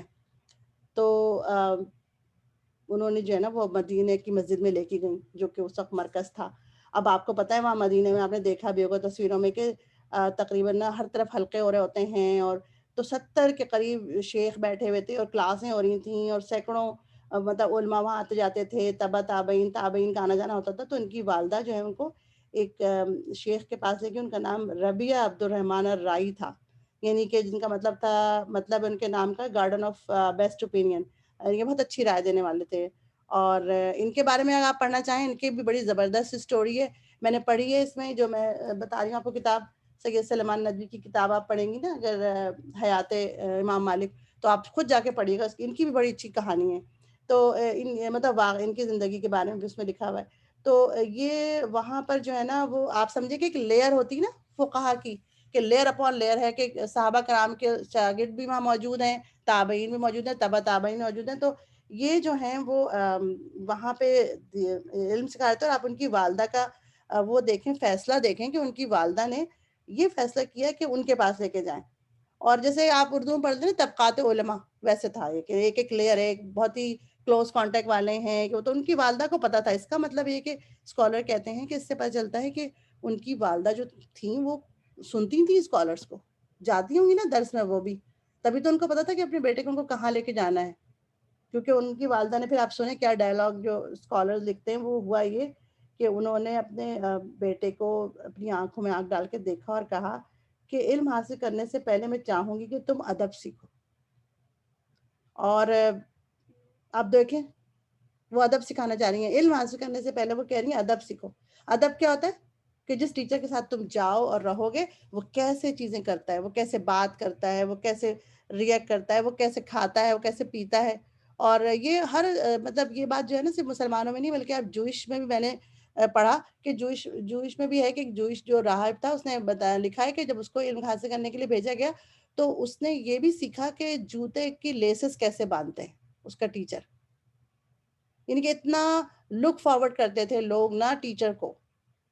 تو میں اور آپ کو اگر اللہ تعالیٰ یہ موقع دے کہ ہم ٹیچر بنیں تو ہمیں ایکسٹرا کانشیس ہونا چاہیے. اسی لیے تو ہم کہتے ہیں نا کہ جب آپ تھوڑا سا دین پہ عمل کرنے لگتی ہیں, اسکارف پہننے لگتی ہیں, تھوڑا دین پڑھنے لگتی ہیں, حلقوں میں آنے لگتی ہیں, تو پھر لوگ آپ کو دیکھتے ہیں نا میگنیفائنگ گلاس لگا کے, کیونکہ وہ آپ کو دیکھ رہے ہوتے ہیں, کیونکہ آپ اللہ اور اس کے کلام سے جڑ گئیں. اب جب آپ جڑ گئیں تو پھر وہ تو آپ کو تھوڑا سا دیکھیں گے نا. تو دیکھیں وہ ان کی والدہ نے کہا کہ تم ان کو ادب سکھو, یعنی کہ ان سے. تو اب آج کل میں اور آپ دیکھیں ہمارے بچے کس کو فالو کرتے ہیں, یعنی کہ ہم کس کو فالو کرتے ہیں, کس کا فالوور بنانا چاہتے ہیں. ہم تو چاہتے ہیں اچھے سے اچھے فالو ہوں, لیکن یہاں تو فالو کر رہے ہیں لوگ اسنیپ چیٹ اور فیس بک اور پتہ نہیں کون کون سی چیزیں ہیں, مجھے نہیں اب نام بھی نہیں پتہ ان کے, کہ ادب سیکھنے کی بات ہو رہی ہے تو کیا پوسٹ کرتے ہیں میں اور آپ, کتنا ادب اس میں ہوتا ہے. اور دیکھیں اب یہ مہینہ یہ ہفتہ جا رہا ہے بالکل نا رمضان کا, تو یہ بتائیں کہ اس پورے دور قرآن سے گزر کر یہ آپ نے اپنے لیے زندگی میں کچھ اصول بنائے ہوں گے, چیٹ باکس میں لکھیے گا, عائشہ ان کو دیکھیں گی بھی انشاءاللہ, کہ کون سا ادب ایسا ہے جو مجھے لگتا ہے آپ کو اور مجھے کہ مجھے اپنے اندر لانا ہے, بچوں میں تو بعد میں, اور اس کو آپ شیئر بھی کرنا چاہیں تو ہمیں بتائیں تاکہ میری بھی تربیت ہو تھوڑی سی نا, اور میں بھی پھر گروپ میں انشاءاللہ کوئی بات ہوگی تو اس کے متعلق کوئی چیز ڈال دوں گی. لیکن اسکالر جو تھے نا وہ شو آف نہیں کرتے تھے کہ دکھانے کے لیے کچھ اور, مسجد میں کچھ اور محفل میں کہیں اور, مطلب جس محفل میں جا رہے ہیں وہاں کے رنگ اختیار کر لیں, ایسا نہیں ہوتا تھا. مسلمان جو ہوتا ہے نا وہ بالکل وہ تو چمکتے ستارے تھے نا وہ سب. تو میں اور آپ اس پہ غور کریں کہ ہم جب فیس بک پہ یا اسنیپ چیٹ پہ یا واٹس ایپ پہ ہم کیا لگاتے ہیں. ابھی رمضان میں تو سب دینی چیزیں لگا رہے ہیں نا, لیکن پھر جب رمضان جیسے ختم ہوگا تو پھر کیا ہوگا. اور دوسری بات یہ کہ دین کا پوسٹ بھی ہر روز نہیں ہونی چاہیے, وقت کا صحیح استعمال کریں. اپنے لیے خود چوز کریں آپ کو کیا سننا ہے, کس کو سننا ہے. دوسروں کی بھیجی ہوئی چیز سننے کے لیے بہت ٹائم بھی چاہیے, اور پورا اس کو سرچ کرنے کے لیے کہ وہ کتنی مستند ہے یہ بھی پتا ہونا چاہیے. تو اس چیٹ باکس میں دیکھیں ادب کی کوئی آپ کو لگتا ہے کوئی ایسی چیز ہے وہ کریں. اور میں آپ کو بتا دوں کہ ان کی والدہ جو ہیں وہ جو میں نے آپ سے سوال کیا تھا وہ اس کا جواب وہ جو مدینے میں وہ سفر نہیں کرتے تھے وہ یہ ہے کہ امام وہ احترام کے طور پہ احتراماً نہیں کرتے تھے نا, اس لیے جو آپ نے کوئی جواب لکھا ہو. تو بہرحال وہ عالم کے پاس جاتے اور کیا کرتے تھے کہ ادب ان کو اتنا شوق پیدا ہو گیا تھا امام مالک کو کہ وہ تھوڑے سے مطلب بہنا کو ہوتا ہے نا کھیل کود کے وہ تھے, تو وہ بچوں کو نا کچھ دے دیتے تھے میٹھی چیز کھجور یا کچھ چیز, اور کہتے تھے کہ وہ جو ہے نا گھر چلے جاؤ, اور وہ زیادہ وقت گزارتے تھے اپنے ٹیچر کے ساتھ. کسی اور بچے سے کہتے تھے کہ اس کو ان لوگوں کو بھیج دینا مٹھائی وٹھائی دے کے, اور ٹیچر کو تاکہ اٹینشن پوری ہو ان کی, ٹیچر جو ہیں وہ ان کو زیادہ ٹائم دیں. اور آپ سوچ رہے ہیں وہ 10-11 سال کے ہیں, اور جیسے آج کل اگر کوئی بچہ ٹیچر کے بہت آگے پیچھے گھومے نا تو اس کو کہتے ہیں ٹیچرز پیٹ, اور پھر ماں باپ ماں کے آگے گھومے پھرے تو اس کو بولتے ہیں ماماز بوائے یا ماماز جو بھی ہے نا. تو یہ تو یہاں کا ادب یہ ہے جس ملک میں ہم رہتے ہیں یا یورپ کا جو بھی, کہ اگر کوئی اچھی چیز کر رہا ہو تو اس کو نام دے دیتے ہیں تاکہ وہ جو ہے نا خراب لگے. شیطان نے اچھی چیز کو بھی خراب نام دے کے نا دور کر دیا ہے کہ بچہ شرمندگی محسوس کر رہا ہے. اگر ماں کی بات مان رہا ہے تو وہ شرمندگی محسوس کر رہا ہے, اگر ٹیچر کے احترام کر رہا ہے, اس سے پوچھ رہا ہے, کوسچن کر رہا ہے. اور آپ دیکھیں پاکستان انڈیا میں جہاں بھی ہم ہوتے تھے تو ہم مانیٹر کو بھی کوئی نام دے دیتے تھے, کہ مانیٹر جو ہوتی تھی نا کلاس کی یا پراکٹر جو ہوتی تھی نا وہ تھوڑا سا نا ٹیچر کے ساتھ بڑی اوبیڈینس ہوتی تھی اور وہ ہوم ورک بڑے ٹائم پہ کرتی تھی, تو اس کا لوگ مذاق اڑاتے تھے. تو ہمارے ارد گرد کے ماحول نے تو وہ اچھی چیز کو نا خراب بتایا, تو لوگ کیوں بننا چاہیں گے ایسا اسٹوڈنٹ. تو مجھے اور آپ کو اس کو دیکھنا بھی ہے اور اس کے بارے میں سوچنا بھی چاہیے. تو وہ کہتے ہیں کہ جو بھی سمجھ لیں آپ کو کہ وہ ٹیچرز پیٹ نے جو نام دے دیے میں نے, کہ ان کو بڑا شوق تھا, لیکن انہوں نے کیا کیا کہ وہ ان کے ایک اور ٹیچر تھے ہرمز جو ہے نا امام ہرمز. تو امام جو ربیہ تھے نا ان کے پاس بھی 7-8 سال وہ رہے. امام ہرمز کے پاس بھی امام مالک جو ہیں وہ کافی عرصہ انہوں نے گزارا, 8 سال ان کے ساتھ پڑھا انہوں نے. اور ایک دفعہ ایسا ہوا تھا کہ عید کے دن وہ وہاں چلے گئے اور بیٹھ گئے باہر اور انتظار کرنے لگے. جب امام ہرمز باہر نکلے تو انہوں نے جو ہے وہ سلام کیا, اور پھر نہ ان کے ظہر کی نماز پڑھی, اور پھر نہ جیسے ان کا انتظار کرتے امام ہرمز جو ہے انہوں نے سمجھا کہ عید کے دن آئے ہیں تو ان کو کچھ کھلائے ولائے پلاتے ہیں. تو انہوں نے کہا نہیں میں تو اس لیے نہیں آیا ہوں, میں تو کچھ حدیث سننے آیا ہوں. تو انہوں نے کہا کہ حدیث سنائی ان کو. اب کیا ہوا کہ وہ اپنا مطلب پوچھتے رہے ان سے. اب وہ دوپہر میں جا کے اتنا لمبا لمبا انتظار کرتے تھے, تو ان کی بہن بڑی پریشان ہوئی کہ وہ بڑی گرمی میں, آپ سوچیں عرب کی گرمی کے دن میں باہر کھڑے ہوئے ہیں اور ٹیچر کا انتظار کر رہے ہیں. تو جو ہے نا انہوں نے اپنے والد سے کہا کہ یہ بڑی مطلب بہت دیر گرمی میں رہتے ہیں اور مجھے فکر ہے کہ یہ بیمار ہی نہیں ہو جائے نا. تو ان کی والدہ نے ان کے والد نے کہا کہ وہ حدیث پڑھ رہے ہیں اور لیٹ ہم انجوائے, مطلب ان کو اس میں اس کے اندر نا رہنے دو. اور وہ اس کو مطلب ان کو نہیں محسوس ہو رہا ہے کہ وہ کسی گرمی یا دھوپ میں بیٹھے ہوئے ہیں. اب یہاں دیکھیں نا ہمارے تو اگر ذرا سا اے سی اور پنکھا آگے پیچھے ہو جاتا ہے نا کلاس میں تو طبیعت خراب ہونے لگتی ہے. تو وہ شوق اور وہ ذوق امام کا سوچیں آپ ان کا کیا شوق تھا. اچھا ان کے جو شیوخ ہیں ان میں سے ایک ان کے شیخ ہیں جو فقہا تھے. آپ کو جیسے میں نے بتایا نا کہ لیئر تھی, جیسے ایک تھی نا کہ یہ نبی اکرم صلی اللہ علیہ وسلم کے جو صحابہ کرام تھے وہ تھے. اور اس میں آپ کو پتہ ہے جو نام ہے وہ حضرت عائشہ ہیں, اور ان کے بھتیجے مطلب حضرت جو ہیں وہ حضرت عمر فاروق ہیں, اور حضرت عباس ہیں, حضرت عبداللہ بن عمر ہیں. اور یہ تمام جو صحابہ کرام تھے نا انہوں نے اپنے پیچھے جانشین چھوڑے. اور بڑی امیزنگ بات یہ ہے کہ یہ عبداللہ بن عمر کے 2 غلام تھے, ان میں سے دونوں ہی عالم تھے. اور ایک نافع جن کا نام ہے نا وہ بہت سال حضرت عبداللہ بن عمر کے ساتھ رہے. تو آپ سوچیں کہ یعنی کہ ایک ان کا نام نافع اور ایک عبداللہ بن دینار تھا. اور اسی طرح حضرت زید بن جو تھے ثابت, انہوں نے تو ان کے گھر میں ان کے بیٹے نے یہ علم حاصل کر لیا تھا, لیکن اور بھی لوگ ہیں نا جن کے جو شاگرد تھے نا وہ ان کے مطلب کہ غلام تھے. غلام کا تصور وہ نہیں لائیں جو ذہن میں امریکہ میں ہے غلامی کا, وہ والا نہیں. وہ غلام ایسے ہوتے تھے کہ جو اسلام میں غلام کا تصور جو ہے نا برابری کا ہے، جو کھاؤ کھلاؤ پہناؤ، اسی لیے تو پھر صحابہ کرام نے غلام آزاد کر دیے تھے کہ بھائی یہ تو بڑا مشکل کام ہے کہ برابری کرنا، اور اللہ پکڑیں گے تو جو امام الہجرہ ہیں شیخ اپنا امام مالک جو ہیں وہ امام زہری کے بھی شاگرد رہے، اور امام زہری جو ہیں وہ ان کے ساتھ واقعہ ان کا یہ کہ وہ حدیث سننے گئے اور انہوں نے ان کو کہا کہ ٹھیک ہے حدیث سنائے، انہوں نے 30 حدیثیں ایک سٹنگ میں ان کو سنائی سند کے ساتھ، اور جب سنا دی تو امام مالک نے کہا کہ زدنی مطلب اور سنائے، تو حضرت جو شہاب الزہری تھے انہوں نے کہا کہ جب تم یہ یاد کر کے آ جاؤ گے پھر میں اور سناؤں گا، تو انہوں نے کہا مجھے تو یاد ہو گئی ہیں، تو انہوں نے کہا ایسے کیسے ہوا، تو انہوں نے کہا ہاں، انہوں نے سنا دی پوری، تو پھر وہ کھڑے ہو گئے، انہوں نے کہا کھڑے ہو جاؤ، مطلب عقیم مطلب کھڑے ہو جاؤ، تو کھڑے ہو تو انہوں نے کہا اللہ تعالیٰ نے تم کو یہ خاص علم دیا ہے کہ تم جو ہے نا وہ یاد ہے، یہ ہر ایک کو نہیں ملتا۔ تو یہ جو ایک صحابہ کرام کا نے بتایا کہ ان کے جو شاگرد تھے نا نافع، وہ ان کے جو تھے وہ آپ سوچیں کہ قریش جو کس طرح کے موزور قوم تھی، اور کس طرح جب مسلمان ہوئے تو پھر غلام سے علم حاصل کر رہے ہیں، یعنی کہ عاجزی اتنی آ گئی ان کے اندر تمام لوگوں میں کہ وہ سوچ رہے ہیں کہ یہ عبداللہ بن عمر کے غلام ہے، لیکن اتنا مطلب اتنا علم کا یہ وہ ہے سمندر ہے کہ وہ ان سے پڑھنے جاتے تھے، تو امام جو مالک ہیں وہ بھی ان کے پاس گئے ہیں اور انہوں نے جو ہے وہ ان سے پڑھا ہے، اور کیا کہتے ہیں مطلب یہ جو بزرگوار تھے سارے وہ ہر وقت درس میں مشغول رہتے تھے، اور یہ تمام علم امام مالک نے اپنے سینے میں مطلب منتقل کیا۔ اور امام میں یہ سوچ رہی تھی کہ ہمارے ہاں یہاں بھی اور آپ سب کے ہاں انڈیا پاکستان میں بھی کتنے نوکر ہوتے ہیں، اور یہاں پہ بھی ہمارے میڈ آتی ہے، ہم کبھی دعویٰ کا کام کرنے کا سوچتے ہیں کہ ہم کوئی دعویٰ کا کام کریں ان سے، یا وہ ہمارے عمل سے یا ہمارے اخلاق سے متاثر ہوں اور وہ ہم سے کبھی پوچھیں، یا ہم نے کبھی ان کو ایسا رکھا ہے؟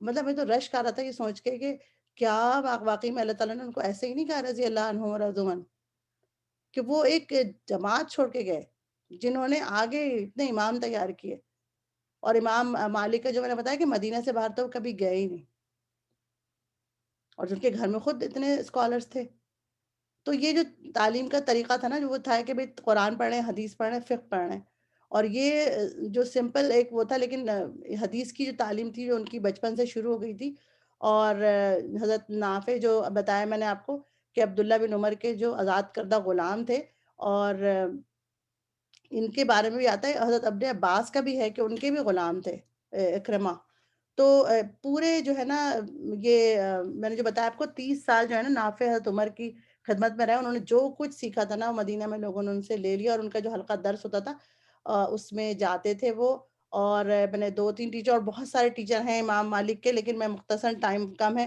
تو میں آپ سے یہ کہوں گی کہ آپ لوگ خود ہی ان پہ ریسرچ کریں اور جا کے اس کو ضرور پڑھیں انشاءاللہ تعالیٰ کہ ان کے ٹیچرز کون کون تھے، اور پھر ان کے بھی بہت سارے اسٹوڈنٹس تھے۔ امام مالک خود اپنے بارے میں کہتے ہیں کہ میں نے کبھی کسی غیر فقہ کی مجلس میں نہیں بیٹھا، یعنی کسی بھی مجلس میں بیٹھتے تھے وہ یہی فقہ اور حدیث کی ہوتی تھی نا مجلس، تو اب کیا ہوتا تھا کہ اب یہ ان کے بارے میں امام احمد بن حنبل فرماتے ہیں کہ یہ خاص نعمت ہے جو صرف امام مالک کے حصے میں آئی، کیونکہ اور لوگ تو ایسی جگہ نہیں رہے کہ جہاں پر کہ مطلب یہ منظر ہوتا کہ سارے علماء ہوتے، اور پھر ہم دیکھتے ہیں کہ امام جو ایک دفعہ واقعہ ایک ہوتا ہے کہ امام زہری اور امام ربیعہ دونوں بیٹھے ہوئے، دونوں جو ہیں وہ ٹیچر ہیں امام مالک کے، ٹھیک ہے، اور کسی مسئلے پہ بات ہو رہی ہے، تو امام الزہری پوچھتے ہیں کہ امام مالک سے کہ تم بتاؤ کہ اس مسئلے میں کیا ہے نا، تو وہ کہتے ہیں کہ استاد نے تو جواب دے دیا ہے، مطلب ربیعہ نے جواب دے دیا ہے، تو امام الزہری کہتے ہیں کہ نہیں ہم تو یہاں سے جائیں گے نہیں واللہ جب تک کہ آپ جواب نہیں دیں گے، تو انہوں نے بڑا انسسٹ کیا ان کو، تو انہوں نے امام مالک نے اپنی رائے دے دی، امام مالک نے اپنی رائے دی تو امام ربیعہ کے بالکل اپوزٹ تھی جو امام ربیعہ نے دی تھی، یعنی ٹیچر کے اپوزٹ تھی، تو امام الزہری نے کہا کہ میں آپ سے اتفاق کرتا ہوں، میں ایگری وتھ یو، تو اور اس کے بعد محفل بڑے ہی احترام اور عزت کے ساتھ جیسے کہ ہوتا ہے وہ ختم ہو گئی۔ اب بتائیں کہ ٹیچر کے اگینسٹ جا کے رائے دینا، اور والدین کچھ غلط بول رہے ہوں اس کے بارے میں کیا ریئیکشن ہونا چاہیے؟ میں اور آپ تو یہ سیکھ رہے ہیں نا، ہم تو اس کو ریلیٹ کریں گے نا آپ کے آج کل کے حالات سے، میں اور آپ، کہ اب جب اگر کوئی غلط بات بھی کہہ رہا ہے تو اس وقت اس کو جو ہے وہ ٹوک دینا یا اس طرح بولنا، مطلب ہمارا تو انداز ہوتا ہے فوراً اگر ہم اس چیز کو روک دیں نا زندگی میں 50% جھگڑے تو ویسے ہی ختم ہو جائیں جب ہم ٹوکنا چھوڑ دیں اور کریکشن کرنا چھوڑ دیں کہ یہ بات 5:10 پہ نہیں 5:30 پہ ہوئی تھی. تو صحیح رائے دینا چھوڑنے کو نہیں منع کہا جا رہا ہے کہ کوئی ایک دم خلاف ایسی بات ہے تو آپ اپنی، لیکن اول تو انہوں نے جب ان سے پوچھا، ادب یہ تھا کہ جب انہوں نے ان سے پوچھا تو انہوں نے بتایا. اگر وہ ان سے نہ پوچھتے تو شاید امام مالک خاموشی رہتے. لیکن دیکھیں کہ لوگوں کو سمجھانے سے زیادہ سمجھنے کی کوشش کرنی چاہیے. اور اختلاف رائے یہ ہو تو ہمارے لیے میرے اور آپ کے لیے پوائنٹ یہ ہے کہ ایٹیٹیوڈ نہ ہو اور بڑوں کا ادب ہو. اور ہمارے گھروں میں شوہروں کا یا گھر میں اور لوگوں کا کتنا ادب ہوتا ہے اور بیویوں کا کتنا ادب ہوتا ہے، عورتوں کا کتنا ادب ہوتا ہے. اور ایک قول ہے مجھے یاد نہیں آ رہا ہے، میں نے لکھا ہے مجھے نہیں پتا، سوری ٹو کیا کہتے ہیں جو نیکسٹ ہماری بہن کریں گی کہ اگر امام شافعی کا قول ہے تو کہ ان کو کرنا ہے تو ماشاء اللہ امام شافعی کی بھی آپ کو بہت ساری چیزیں ملیں گی سننے کے لیے. تو ان کا قول ہے کہ نصیحت اگر کرنا ہو تو اکیلے میں کرو، ہے نا. عوام الناس کے مطلب النصیحہ عوام الناس فضیحہ، یعنی کہ لوگوں کے سامنے نصیحت کرنا جو ہے نا وہ شرمندہ کرنا ہے. اور یہ تو آج کل بہت ہوتا ہے کیونکہ شرمندہ کرنے کا تو جو ہے وہ کیا کہتے ہیں کانٹریکٹ اٹھایا ہوا ہے سب نے کہ مت کوئی بات کرے اور میں اس کو شرمندہ کروں کسی طرح. تو اللہ تعالیٰ جو ہے نا وہ پسند نہیں کرتے ہیں. نبی اکرم صلی اللہ علیہ وسلم نے کئی ایک حدیث ہے اور میرا دل چاہتا میں شیئر کروں کہ نبی اکرم صلی اللہ علیہ وسلم فرمایا بخاری اور ترمذی میں کہ مومن نہ تانا دیتا ہے، نہ لعنت کرتا ہے، نہ بری باتیں کرتا ہے اور نہ ہی بے حیا ہوتا ہے. اب اس کو غور کریں، 4 چیزیں ہیں. اور اگر کوئی ہمارے سامنے غلط بھی بولے تو مجھے اور آپ کو چاہیے کہ پھر وہ نا تھوڑا سا برداشت کر کے اکیلے میں بتا دیں. نصیحت اکیلے میں بتائی جاتی ہے. Advice in front of people is an humiliation. اس کو نوٹ کریں. اب ہم دیکھتے ہیں امام مالک جو ہیں وہ زندگی گزار رہے ہیں اور ماشاءاللہ جو ہے وہ ان کا میں انداز آخر میں بھی بتا دوں گی ٹائم ہوا تو کہ بڑے ہی مجلسیں ان کی بڑی زبردست ہوا کرتی تھیں. تو ان کا ذریعہ آمدنی کیا تھا؟ تو امام مالک نے کبھی بھی حکومت سے کچھ نہیں لیا. He was never a government scholar. ٹھیک ہے. اور کوئی بھی امام نہیں تھے، کسی نے بھی نہیں لیا. آپ نے بھی امام حنیفہ کا بھی سنا اور آگے بھی آپ سنیں گی. کوئی امام جو تھے انہوں نے کبھی کوئی حکومت کا عہدہ قبول نہیں کیا، نہ ہی کسی مسجد میں، نہ ہی کسی آرگنائزیشن میں نوکری کی. انہوں نے وہ خود کام کرتے تھے اور ان کے اسکل ہوتے تھے جو کرتے. تجارت کی تھی. امام مالک نے بھی 3 ذرائع. ایک تو ان کا کپڑوں کا کاروبار تھا، دوسرے ان کے ایک دوست تھے لیثا ابن سعد جو ان کو تحفے دیا کرتے جو مصر میں رہتے تھے، اور تیسرا ذریعہ تھا خلیفہ اگر تحفہ دے. اب اس کے بارے میں بھی اگر آپ پڑھیں گے تو اس پہ مختلف رائے ہے اور امام ابو حنیفہ کی رائے سے تھوڑی سی مختلف ہے. امام جو ہے مالک ہیں ان کا ہے کہ وہ عہدہ نہیں لیتا. میں بار بار بتا رہی ہوں آپ کو کہ عہدہ نہیں بلکہ تحفہ، کہ وہ تحفہ اس کی وجہ بھی ان کے پاس ہے، ان کے پاس بھی اس کی لاجک ہے اور دلیل ہے. وہ کہتے تھے امام مالک کے خلیفہ جو ہے وہ اس کے ساتھ اگر یہ ایسا برتاؤ رہے دوستی کا تو پھر جو ہے وہ میری نصیحت اور میری بات سن سکتا ہے، مجھ سے مشورہ کرے گا. تو وہ چاہتے تھے تعلقات اچھے رہیں. اور باقی جو ہمارے علماء کرام گزرے ہیں وہ بھی یہی کہتے تھے کہ نہیں عہدہ قبول کرنا ہے. اس پہ تو سبھی ایگری ہیں کیونکہ وہ چاہتے نہیں تھے کہ وہ قیامت کے دن محشر کے دن نا اسی کے ساتھ اٹھائے جائیں، بادشاہ کے ساتھ یا ایسے خلیفہ کے ساتھ جو کوئی غلط کام کرے تو اس کے ساتھ اٹھائیں گے نا ساتھی. تو میں اور آپ سوچیں نا ہم ایسے گروہ اور ایسے لوگوں کے ساتھ اگر اٹھتے بیٹھتے ہیں تو اللہ تعالیٰ قیامت میں ان کے ساتھ ہی انجام کرے گا. تو یہ لوگ تو اتنے کیئرفل تھے تو یہ کبھی بھی انہوں نے عہدہ نہیں لیا نا کسی نے. اور جو ہے وہ اس کے علاوہ امام مالک چاہتے تھے کہ وہی جو میں نے آپ کو بتایا کہ چینل کھلا رہے نا اور وہ نصیحت کر سکیں، مشورہ دے سکیں تاکہ کمیونٹی کی مدد ہو. اور دوسرا ان کا کہنا تھا کہ خلیفہ کے پاس جو مال ہے یعنی جو وہ تحفہ دیتا ہے وہ دراصل عوام کا مال ہے. عوام کا مال ہے، اگر وہ عوام لے لے تو وہ تو غریب ہو جائیں. تو وہ کہتے تھے کہ عوام کا جو عوام الناس کا مال ہے اور جیسے سوشل سیکیورٹی ہوتا ہے تو اس میں تو غریب اور ٹیچر اور مطلب بیوہ اور اسٹوڈنٹ سب پہ خرچ کرنا چاہیے. تو ان کا یہ کہنا تھا. اور ایک واقعہ بڑا دلچسپ ہے، دلچسپ نہیں مطلب بڑا موٹیویٹڈ ہے کہ ان کے جو دوست ہیں نا لیثا ابن سعد، ان کا واقعہ ہے کہ وہ بڑے سخی تھے اور اپنے امام مالک کو بڑا تحفے تحائف بھیجتے تھے. تو ایک دفعہ امام مالک کے شاگردوں نے، اور یہ بھی آپ نے سن لیا تھا امام ابو حنیفہ کے بارے میں بھی کہ وہ بڑا خرچ کرتے تھے اپنے شاگردوں پہ، تو امام مالک بھی بڑے وہ چاہتے تھے اپنے شاگردوں کو.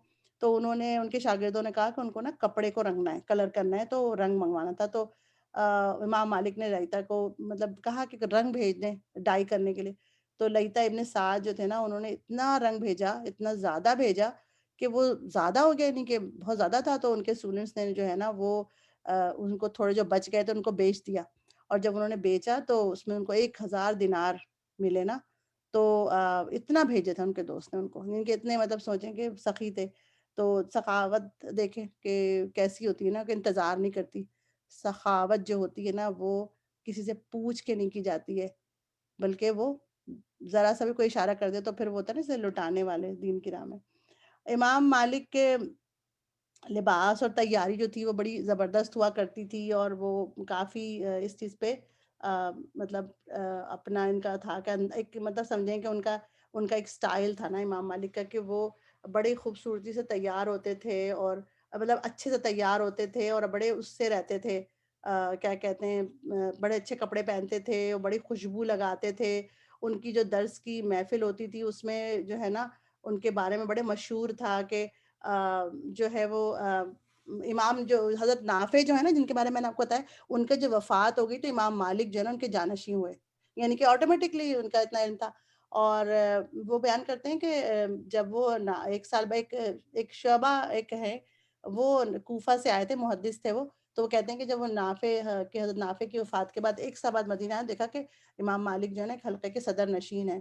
تو اس سے پتہ چلتا ہے کہ وہ ان کا درس قائم ہو چکا تھا، اور ان کے درس کا یہ ہوتا تھا حال کہ ہمیشہ پرتکلف فرش اور بیش قیمت قالین اور سے آراستہ ہوتی تھی. مسجد نبی میں ہوتا تھا نا ان کا درس بھی، تو اور وہ اسی جگہ پہ درس کرتے تھے جہاں پہ نبی اکرم صلی اللہ علیہ وسلم بیٹھ کے مطلب بیٹھا کرتے تھے، خطبہ دیتے تھے، اور حضرت عمر رضی اللہ عنہ بیٹھا کرتے تھے، اور وہ بیچ میں بیٹھتے تھے. اور حضرت امام جو مالک ہے ان کا طریقہ کار یہ ہوتا تھا کہ وہاں پہ پنکھے بھی ہوتے تھے لوگوں کو مطلب جھلنے کے لیے، اور بڑی وہ عود وغیرہ جو ہوتا ہے نا اس کو جلاتے تھے، اور بڑی صفائی کا خیال رکھتے تھے، کہ بالکل فرش پہ تنکا بھی نظر نہیں ہے جیسے کہ آج کل بھی ہوتا ہے.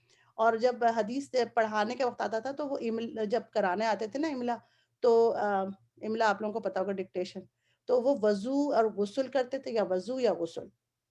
تو اور بڑے ہی اچھے کپڑے پہنتے تھے، کنگھی کرتے تھے، خوشبو لگاتے تھے، اور اہتمام کے ساتھ نہ آتے تھے، اور لوگ جو تھے وہ بڑے ادب کے ساتھ مؤدب ہو کے بیٹھتے تھے. اور امام ابو حنیفہ کے بارے میں بھی ہے کہ جب وہ آپ کی محفل میں آئے تھے ایک دفعہ، تو وہ بھی ایسے ہی آ کے یہاں بیٹھے تھے، اور بڑا سکوت ہوتا تھا. امام شافعی فرماتے ہیں کہ جو ہے ہم لوگ کتاب کے ورق بھی اس ڈر سے نہیں الٹتے تھے کہ کھڑکھڑاہٹ کی آواز نہ ہو، جیسے وہی میں نے آپ کو بتایا نا بادشاہ کے مطلب اس میں دربار میں ہوتا ہے. اور اتنا ہجوم ہوتا تھا، اور اتنے سیاح آتے تھے، لیکن سب جو ہے نا وہ جب آتے تھے نا تو دیکھتے تھے اتنا لائن لگی ہوئی نا لوگوں کی، اور تو ان کی ظاہر کی سواریوں کی جو لائن ہوتی تھی جیسے گاڑیاں پارک ہوتی ہیں، تو لگتا تھا کہ جو ہے نا وہ بڑے لوگ جمع ہیں. تو اس کا امام صاحب کا یہی تھا کہ کوئی کسی حکومت کے پاس کبھی نہیں گئے، بلکہ حکومت کے لوگ خلفاء ان کے گھر آیا کرتے تھے. اور ایک دفعہ جو ہے وہ امام ہارون رشید کا ہے کہ جب وہ مدینہ آئے تو انہوں نے کہا امام صاحب سے کہ موتا ان کی کتاب کا نام ہے، سننا ہے. تو انہوں نے کہا نہیں، میں تو مطلب وہ تو نہیں جاتے تھے، تو ان کو آ کے سننا پڑا.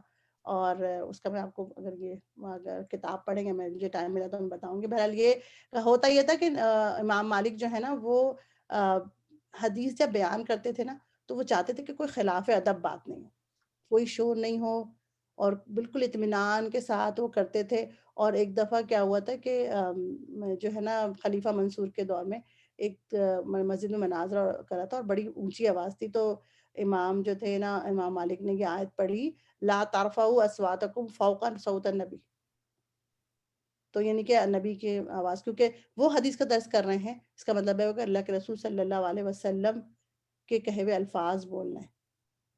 تو جو ہے نا وہ بڑا خیال رکھتے تھے کہ مراتب کا بھی خیال کرتے تھے کہ کون کس مرتبے کا ہے. اور وہ کبھی بھی ان کا یہ دستور تھا کہ وہ کیا کرتے تھے، ذرا اور شیخ سے مختلف تھا کہ کسی بڑی تھوڑا سا اونچی جگہ بیٹھ جاتے تھے یا کھڑے ہوتے تھے، اور طلبہ سے کہتے تھے کہ اپنا کاغذ اور قلم لے کے بیٹھ جاؤ. اور وہ لوگ جو ہے نا وہ امام مالک کبھی کبھار یہ ہوتا تھا کہ خود بھی بتاتے تھے، لیکن زیادہ تر یہ ہوتا تھا کہ اس کو نا شاگرد کو لکھنے میں معمور کیا ہوا تھا انہوں نے، کہ شاگرد جو ہے نا وہ لکھے گا، اور لکھے ہوئے چیز کو لے کے وہ پڑھے گا. اور جب وہ پڑھتا تھا تو پھر جب اس کی کوئی غلطی یا کوئی ایسی خطا ہوتی تھی تو اس کو وہ ٹھیک کرتے تھے اور تشریح بتاتے تھے. تو ان کے ایک کاتب بھی تھے، ابن حبیب نام تھا ان کا، اور یہ بہت بڑے محدث تھے. اور جو امام مالک ہیں وہ بڑی مطلب ایک دفعہ ان کے ایک اسکالر تھے، وہ ناراض ہو کے چلے گئے تھے کہ یہ شاگردوں سے پڑھواتے ہیں اور جو ہے نا خود نہیں پڑھتے ہیں. تو آپ دیکھیں آج کل تو یہ طریقہ کار ہے پڑھانے کا، یہ بڑا فیوریٹ ہے کہ جو ہے نا اس سے چیزیں جلدی یاد ہو جاتی ہیں. جب آپ کسی سے سننے کو کہتے ہیں نا کہ میں سنوں گا، تو وہ بڑے الرٹ ہو کے سناتا ہے، بتاتا ہے. اور مجمع عام میں اگر کسی شخص کو آپ مطلب کہیں گے نا تو بڑی تیاری سے، جیسے مجھے ابھی کہا جا رہا ہے کہ بات کرو، تو ظاہر میں تیاری کر کے ہی انسان بات کرتا ہے نا. تو وہ ان کا طریقہ تھا. اور آج کل تو اس طریقہ تعلیم کو بڑا ہی اچھا سمجھا جاتا ہے، بڑی ٹیکنیک بڑی کارآمد ہوتی ہے. اس سے آپ گھر میں بھی اگر آپ کریں کہ آپ کو پتہ چلے گا کہ آپ بچوں سے کہنا کہ بھئی تم ایک پیراگراف سنانا، یا تم آج فلاں شخصیت کے بارے میں بات کرنا، یا چلیں کچھ بھی نہیں ایسا کرتے ہیں کہ سورہ رحمان میں ایک ایک چیز آپ لے لیں، سورہ رحمان کی ایک ایک چیز کو لے لیں اور کہیں کہ بھئی تھوڑی سی ریسرچ کر لو. مطلب دین کے حوالے سے بھی نہیں کریں. میں آپ کو ایک ٹپ دے رہی ہوں کہ سورہ رحمان میں اتنی ساری چیزوں کا ذکر ہے، آپ کہیں چلو بھئی سورج پہ ریسرچ کرو ذرا، چلو بھئی چاند پہ ریسرچ کرو. اور پھر وہ امیز ہو جائیں گے نا. وہ آپ کو 5 منٹ کی پریزنٹیشن اگر آپ کرا دیں نا کسی بچوں سے باری باری کہ بھئی آپ یہ کریں، تو وہ جو پریزنٹیشن ہوتی ہے نا، بتانا ہوتا ہے تو بڑے الرٹ ہو کے ہوتی ہے. تو یہ طریقہ کار بڑا ہی ٹیچنگ میتھڈ بڑا ہی مؤثر ہے. اور اسی لیے جو ہے نا امام مالک کے درس جو تھی نا، بڑی اس کی شہرت تھی. اور ظاہر بات ہے وہ مدینہ تو خود اسلام کا گہوارہ تھا، اور یہاں پہ امام صاحب کا خاندان جو تھا مشہور بھی تھا. لیکن یہ جو امام صاحب جو ہے تعلیم کے بعد جب یہ ان کی شہرت ہو گئی، تو یہ لوگ آنے لگے تھے نا دور دور سے، اور بڑے مطلب لوگ آیا کرتے تھے. ویسے بھی جب کوئی آتا تھا مکہ مدینہ حج کے لیے تو پھر وہ ضرور آتا تھا یہاں پہ. امام مالک کہا کرتے تھے کہ زہد دل میں ہے، ظاہر میں نہیں. یعنی ہمبل ہونا الگ ہے اور شو آف ہونا الگ ہے. اور نبی اکرم صلی اللہ علیہ وسلم نے فرمایا ہے کہ جو اللہ نے تو اس کو نعمتیں دی، مفہوم ہے اس کا کہ جو نعمتیں اللہ نے دی ہیں بندے کو اس کا اظہار کرے. اور آپ کو پتہ ہے قرآن میں بھی ہے کہ خُذُوا زِینَتَکُمْ عِنْدَ کُلِّ مسجد، یعنی کہ سورہ اعراف کے آیت نمبر 31، کہ یہ مطلب ہمارے لیے تو عورتوں کے لیے تو ہے کہ وہ نہ لگائیں پرفیوم، لیکن مردوں کے لیے ہے کہ تیاری سے جائیں اور اپنے بچوں کو بھی تیاری سے بھیجیں گے. نہیں کہ مطلب جو بھی پاجامہ پہن کے سوئے ہیں تو فجر میں وہی پہن کے سلیپنگ سوٹ چلے گئے نا.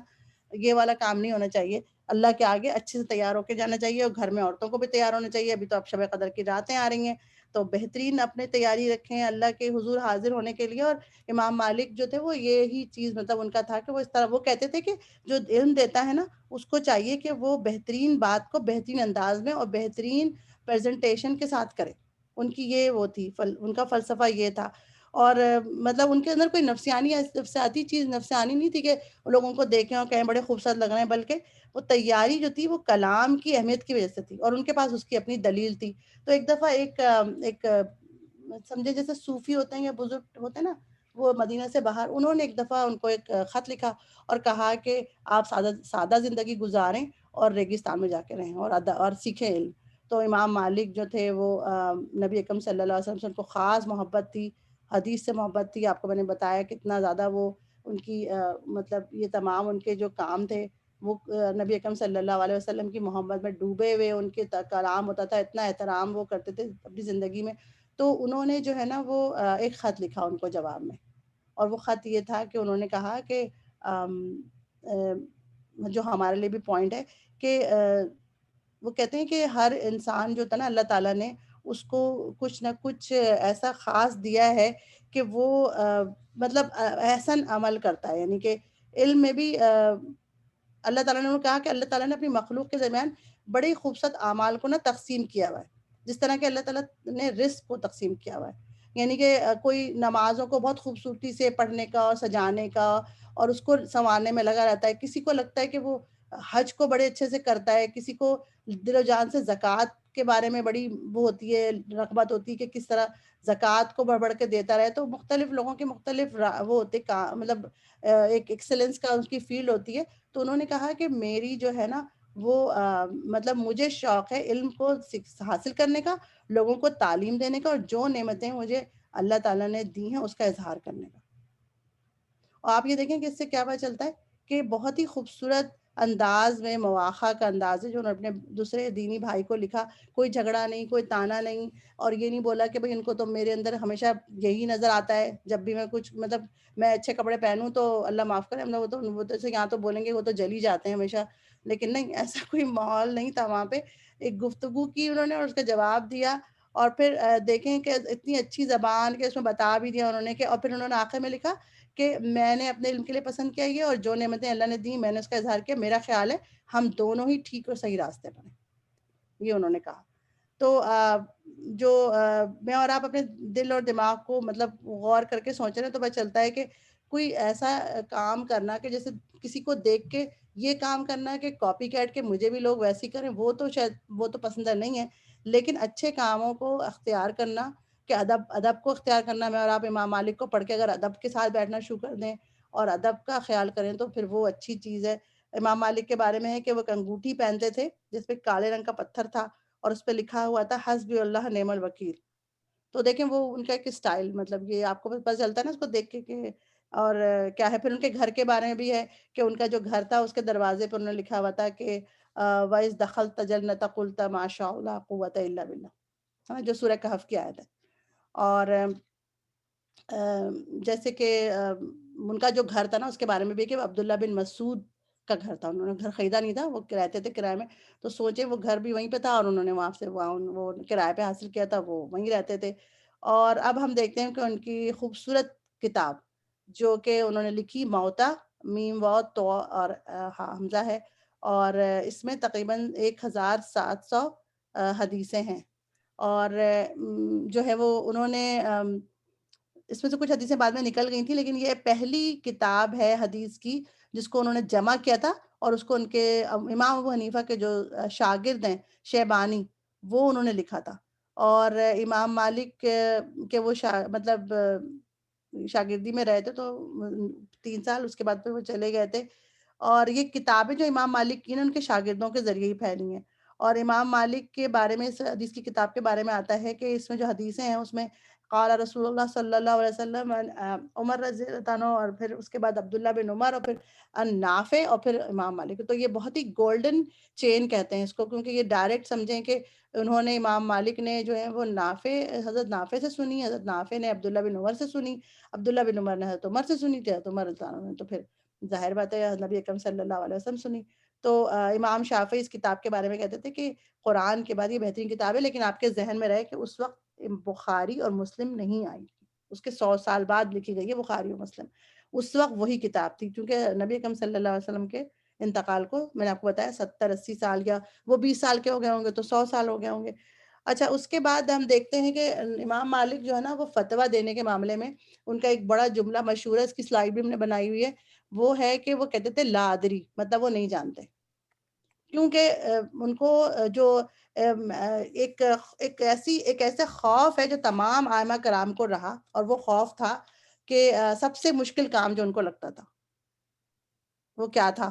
بتائیں، آپ سب لکھ کے بتائیں کہ سب سے مشکل کام ائمہ کرام کے لیے کیا تھا؟ علم حاصل کرنا یا کیا؟ مختلف چوائسز ہیں، کون سا کام سب سے مشکل لگتا تھا ان کو؟ تو جواب بتائیں. اب عائشہ دیکھ لیں گی، اور جس کو ہوگا اس کو پھر ہم پھول بھیج دیں گے اس میں چیٹ باکس میں لکھ کے، ٹھیک ہے؟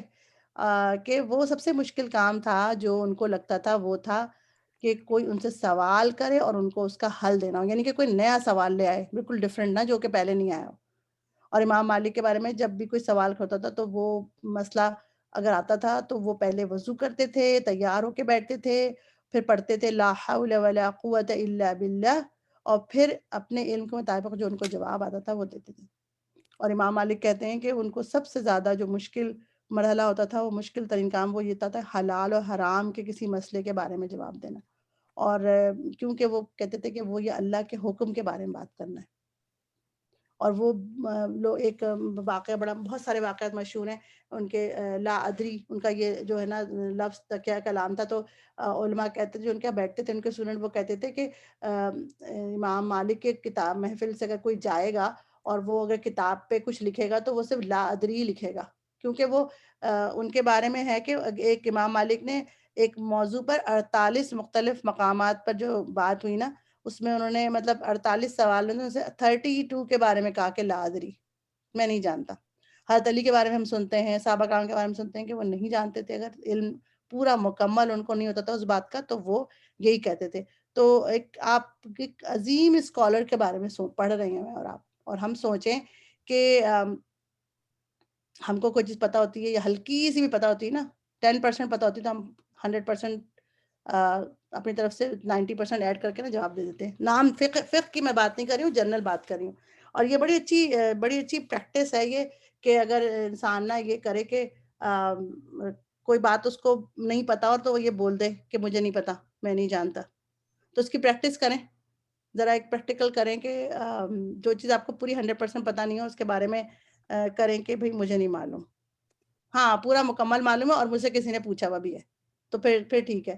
اور بڑی یہ فضیلت دنیا میں کہتے ہیں نا کہ بڑا ہی مطلب امام مالک تو اتنے مطلب اس میں ہیں فضیلت کے درجے پر ہیں, لیکن وہ کہہ رہے ہیں کہ میں نہیں, مطلب مجھے نہیں معلوم, لا ادری. اور بڑے لوگ سفر کر کے آئے ہیں اور بڑا لمبا سفر کیا, آپ کو پتا اتنا لمبا سفر ہوتا تھا, 6 مہینے کا سفر کر کے کوئی آیا ہے یمن سے, اور وہ ان سے پوچھ رہا ہے, اور وہ اتنی گرمی میں ریگستان میں سفر کر کے آیا ہے, اور وہ کہہ رہے ہیں کہ مجھے نہیں معلوم. کیوں؟ تو اس نے کہا ان سے کہ آپ کو نہیں معلوم تو پھر میں جا کے ان لوگوں کو کیا بتاؤں گا.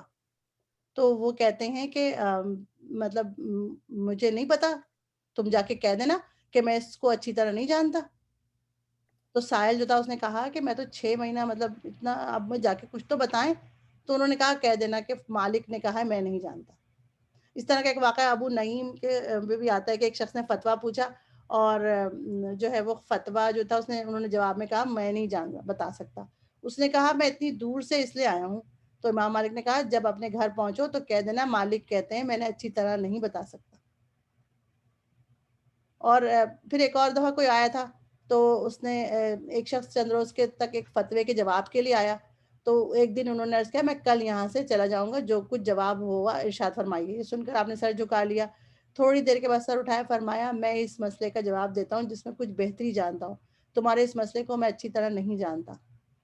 اور یہ جو انداز تھا نا ان کا, وہ شدت تقویٰ, اور بہت ہی مطلب جیسے کہ مفتی کی آج کل کے تو نہیں ایسے ہیں, لیکن مطلب ان کی ذرا سی بھی رائے ان کو لگتا تھا کہ یہ صحیح مسئلے کو نہیں بتائے گی تو وہ اپنے آپ کو مستعفی کر لیتے تھے نا. اور یہ بھی تھا امام مالک کے بارے میں کہ اگر کوئی ان سے غلطیاں ہوئیں کبھی, اور جب ان کو پتہ چل گئی نا, تو انہوں نے فوراً اپنے تمام شاگردوں کو جمع کیا اور بتایا. جیسے فرض کریں کسی سے غلطی ہو گئی, کسی اسنیپ مطلب کہ آپ کے واٹس ایپ گروپ میں غلطی ہو گئی کسی سے, اب وہ کیا آپ بتائیں کیا وہ اکیلے میں سوری کرے گا؟ نہیں نا, وہ گروپ میں اس نے کسی کو کچھ کہا ہے تو گروپ میں ہی کرے گا نا, سب کے سامنے کرے گا. امام مالک کو میں پڑھی تو دیکھی وہ سارے لوگوں کو بلاتے تھے, سارے اسٹوڈنٹ کو جمع کرتے تو کہتے تھے کہ میں نے یہ غلط بول دیا, میں تو صحیح کر دیا. مطلب کوئی ان کو اس میں وہ نہیں مطلب ہوتا تھا نا, جیسے آج کل ہوتا ہے کہ مطلب فوراً جواب دینا ضروری ہے. وہ کہتے تھے کہ انتظار کرتے تھے کہ میں کل بتاؤں گا. سوچ آج بھی سنا ہے آپ نے کہ جو ہے وہ بہت سے اسکالر آپ کو کہتے ہیں فوراً جواب نہیں دیتے ہیں نا,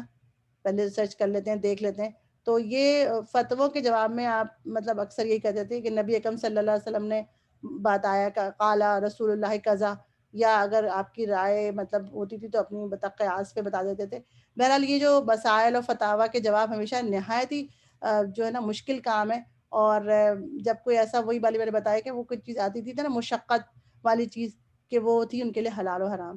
اچھا اس کے بعد دیکھتے ہیں ہم کہ امام مالک جو ہے ان کی نا ایک ہی شادی ہوئی تھی, تو عورتیں خوش ہو جائیں کیونکہ زیادہ تر ہوتا ہے کہ امام ابو حنیفہ کی بھی ایک ہی شادی تھی, اور ان کے 3 بیٹے تھے اور ایک ہی بیٹی تھی. اب ان کے بچوں میں نا دین کا علم کا مطلب شوق اس لیول کا نہیں تھا, میں یہ کہنا چاہوں گی, جو امام مالک کا تھا. اور انہوں نے ایک دو دفعہ اپنے بیٹے سے کہا بھی کہ اتنے دنیا سے لوگ آتے ہیں میرے پاس بیٹھتے ہیں سنتے ہیں, اور ان کے بیٹے نے جو ہے وہ بھی کبوتر پالنے کا شوق تھا ان کو. تو امام جو ہے انہوں نے کہا کہ مطلب انہوں نے کہا کہ علم جو ہے وہ میراث نہیں ہے, ضروری نہیں کہ علم والے کی اولاد کے پاس بھی اتنا ہی علم ہو. اور امام مالک کے جو ٹیچر جن کا میں نے آپ کو بتایا وہ ان کے بارے میں وہ چلے گئے تھے, تو امام مالک ان سے ملنے نہیں جا سکے تھے. تو اب جو ان کی بچوں میں جو ان کی جو بیٹی تھی نا, وہ ماشاء اللہ جو تھیں وہ ان کو شوق تھا, اور انہوں نے جو ہے وہ موتا کو یاد کیا تھا. اور یہ پوری حدیث کی کتاب, اس میں 1000 حدیثیں جو, اور اپنے والد کی شاگرد کی جو تھیں ان کی غلطیوں کو درست کرتی تھیں. تو یہ عورتوں کے لیے بڑی خوشخبری ہے کہ عورت بھی دین کا علم اس طرح حاصل کر سکتی ہے. اولاد تو ورثے میں ان کو ملا تھا, اور وہ دروازے پہ نا جب کوئی ایسی غلطی کرتا تھا چین آف نریشن میں, تو وہ اس کو نا ناک کر کے بتاتی تھی. یہ آپ کو نظر آئی ہوگی تصویر, جو اوریجنل لکھا ہوا ہے اس طرح کا ہوتی تھی کتاب لکھی ہوئی نا پرچے. تو وہ نوک کر کے بتاتی تھیں نا, مطلب کریکشن کرتی تھیں. تو مجھے اور آپ کو کیا ایسے اصول ملتا ہے کہ ہر بچہ مختلف ہوتا ہے, اور ضروری نہیں ہے کہ جو ہے وہ ہر بچہ جو ہے نا وہ فقہ کا عالم بن جائے, یا ہم یہ مطلب, لیکن ہاں یہ کہ اس کے اندر جو ٹیلنٹ ہو اس کو وہ دین کی راہ میں مطلب نیت درست کر لے. پیسہ کمانے کی نیت نہ ہو, بلکہ نیت یہ ہو کہ میں یہ کام کروں گی, اس سے دین کی مطلب میں فائدہ ہوگا. اگر میں ڈاکٹر بھی بن رہی ہوں تو میں اسلام کو مضبوط کرنے کے لیے, تاکہ دنیا میں جو ہے نا وہ اچھے لوگ ہوں, پڑھنے لکھنے والے لوگ ہوں, خدمت کریں. لیکن یہ دیکھیں کہ میرا اور آپ کا جو کلچر ہے نا, اس میں یہ ہوتا ہے کہ بس ڈاکٹر اور انجینئر, میرے منہ سے بھی ڈاکٹر ہی نکلا, کہ ڈاکٹر انجینئر بنے گا تو ہی کوئی فائدہ مند چیز ہے, ورنہ تو بیکار. تو یہ نہیں ہونا چاہیے. بچے جو ہیں وہ جو ہے وہ جو بھی علم حاصل کرنے کا شوق رکھتے ہیں اس میں ایکسلنس کریں, اور نیتوں کو خالص کریں, اور اگر اخلاص سے کریں تو ماشاءاللہ ان کے اندر بڑا ٹیلنٹ ہوتا ہے, اور وہ کرتے ہیں. اور اگر دیکھیں, اگر ایسا نہیں ہوتا نا, سارے لوگ یہ کہ فقہ میں آ جائیں اور سارے لوگ ڈاکٹر بن جائیں اور سارے لوگ عالم بن جاتے, تو پھر جنگ خندق میں جو سلمان فارسی نے مشورہ دیتا, پھر تو کوئی نہ دیتا. وہ تو ایک الگ ہی مشورہ تھا, وہ تو کوئی الگ ہی فیلڈ تھی. تو حضرت سلمان فارسی نے کتنی حکمت کی بات کی تھی. تو ایسے لوگ بھی ہوتے ہیں جو ڈفرینٹ ہی فیلڈ ہوتی ہے, مختلف فیلڈ آج کل دنیا میں آ رہی ہے. اور مجھے اور آپ کو تو اتنا نہیں پتا, لیکن بچوں کو پتا ہوتا ہے. تو جب بھی کوئی بچہ کرنا پڑھنا چاہے تو پھر ضرور ہی اس کو انکریج کریں, اور اس کو بس یہ کہ دین سے جوڑیں. اور امام مالک نے جو ہے نا جو اپنے بیٹے کے بارے میں افسوس لکھا, تو وہ تو دین میں عالم تھے نا, تو ان کو لگا کہ ان کے بیٹے کو ہونا چاہیے, لیکن اللہ تعالیٰ نے یہی ٹیسٹ ہوا کہ بھائی ان کی بیٹی نے ماشاءاللہ کر لیا تھا. تو عورتوں کو بھی دین کا علم سیکھنا چاہیے, مجھے اور آپ کو بھی سیکھنا چاہیے. اور امام مالک کے بارے میں ہے کہ امام مالک بہت سارے خلفاء کا دور دیکھا انہوں نے, اور جو میں نے آپ کو پہلے بتایا کہ وہ گفٹ لے لیتے تھے, اور اس کا میں نے ریزن بھی آپ کو بتایا. ایک دفعہ ایسا ہوا کہ مشہور خلیفہ ہارون رشید ہیں, انہوں نے قسم کھائی کہ وہ کوئی کام کریں گے, پھر توڑ دی. تو اب میں اور آپ جانتے ہیں, ابھی ہم دورہ قرآن سے گزرے ہیں نا, کہ قسم توڑنے کا کفارہ جو ہے وہ ایک غلام کو آزاد کرنا ہے, یا پھر 10 مطلب کیا ہے وہ کھانا کھلانا ہے اور روزہ رکھنا ہے نا, 10 لوگوں کو کھانا کھلانا ہے اور پھر 3 روزہ رکھنا ہے. تو باقی علماء نے ان کو کہا آپ جو ہے وہ غریبوں کو کھانا کھلا دیں, ہے نا, تو آسان چیز ہے. تو امام مالک سے انہوں نے پوچھا, تو انہوں نے کہا آپ 3 روزے رکھیں. تو انہوں نے کہا کیوں, میں تو یہ 2 کام کر سکتا ہوں, میں تو غلام بھی آزاد کر سکتا ہوں, اور میں 10 غریبوں کو کھانا بھی کھلا سکتا ہوں. تو امام جو ہے مالک نے فرمایا رحمۃ اللہ علیہ کہ جو پیسہ آپ کے پاس ہے وہ تو عوام کا مال ہے, تو اس میں سے آپ کیا دیں گے, اور اگر عوام پورے پیسے لے لے تو آپ تو غریب ہو جائیں گے. تو اگر کوئی یہ مطلب یہ میں اس لیے بتا رہی ہوں کہ اگر کہیں آپ سنیں, آپ نے اس کلاس کو اٹینڈ کیا ہے, تو آپ کے علم میں دونوں باتیں ہونی چاہیے. کہ کہیں کسی کو دیکھیں, علم کے محفل میں جب بیٹھتے ہیں تو ساری بات پتہ ہونی چاہیے, تاکہ کہیں ایسی کوئی بات ہو رہی, کوئی کہے کہ امام مالک تحفے لیتے تھے, تو ہم ایگریسو نہیں ہو جائیں کہ نہیں وہ تو نہیں لیتے تھے, ایسا نہیں ہے. یا یہ کوئی کہے کہ وہ لیتے تھے مگر اس میں انٹینشن میں نے آپ کو بتا دیا. اور دوسرا یہ کہ اگر وہ ان کے امپلائی ہوتے نا, تو پھر وہ فتویٰ نہیں دیتے, یہ والا جو میں نے آپ کو بتایا ابھی ہارون رشید کو, جنہوں نے کہا کہ نہیں آپ پیسہ دیں, آپ پیسہ نہیں دیں گے, آپ تو روزے رکھیں گے. تو یہ وہ ایک ان کی حق گوئی تھی. اور یہ نہیں تھا کہ فتویٰ دے دیا, فتویٰ خرید لیا, جیسے آج کل ہوتا ہے نا آن لائن فتویٰ شاپنگ ہوتی ہے, اپنی پسند کا آپ لے لیں. تو ایک دفعہ اور ہارون رشید جو ہے,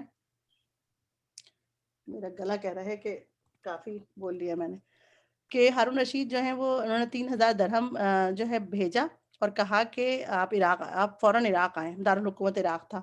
امام مالک نے جواب میں لکھا کہ میں تو کبھی مدینہ چھوڑ کے جا ہی نہیں سکتا ہوں, وہ تو کبھی سوار بھی نہیں ہوئے سواری پہ. تو جب وہ خط ہے کہ میں نہیں جا سکتا ہوں, تو پھر اس کا مطلب ہے کہ یو کین ڈریم, مطلب میں تو نہیں آؤں گا. اور پھر کیا ہوا کہ پھر وہ جب وہ آئے مدینہ خلیفہ, تو جیسے محل ہوتے ہیں نا, مدینہ میں محل تھے خلیفہ کے, تو انہوں نے اپنے بچوں کو پڑھانے کے لیے ان سے کہا. تو وہ امام مالک جو ہیں انہوں نے جو میں نے آپ کو طریقہ بتایا کہ اسٹوڈنٹ سے ہی پڑھوایا کرتے تھے. تو یہ اس طرح ان کا طریقہ کار رہتا تھا. پھر ایک مسئلہ جو ہوا, جو ان کے جو ہے وہ آپ کو پتہ ہے, خانہ کعبہ کی تعمیر کا اگر آپ مسئلہ مطلب دیکھیں کہ خانہ کعبہ کی تعمیر بہت دور میں ہوئی ہے, حضرت آدم کے دور میں, پھر اس کے بعد حضرت ابراہیم علیہ السلام ہم نے پڑھا قرآن میں, معمار ثانی ہے وہ, پھر اس کے بعد حادثہ ہوا, پھر قبیلے نے بنایا, پھر آپ کو پتہ ہے چوتھی دفعہ جب نبی اکرم صلی اللہ علیہ وسلم کے دور میں بنا, اور قریش پہ وہ سامان کم تھا تو وہ چوکور ہو گیا نا, وہ ریکٹینگل تھا شروع سے, اور پھر وہ چوکور ہو گیا. حتیم کا جو حصہ آپ دیکھتی ہیں وہ چھت کے لیے پیسہ نہیں تھا تو ان لوگوں نے حتیم کی چھوٹی سی دیوار بنا کے چھوڑ دیا.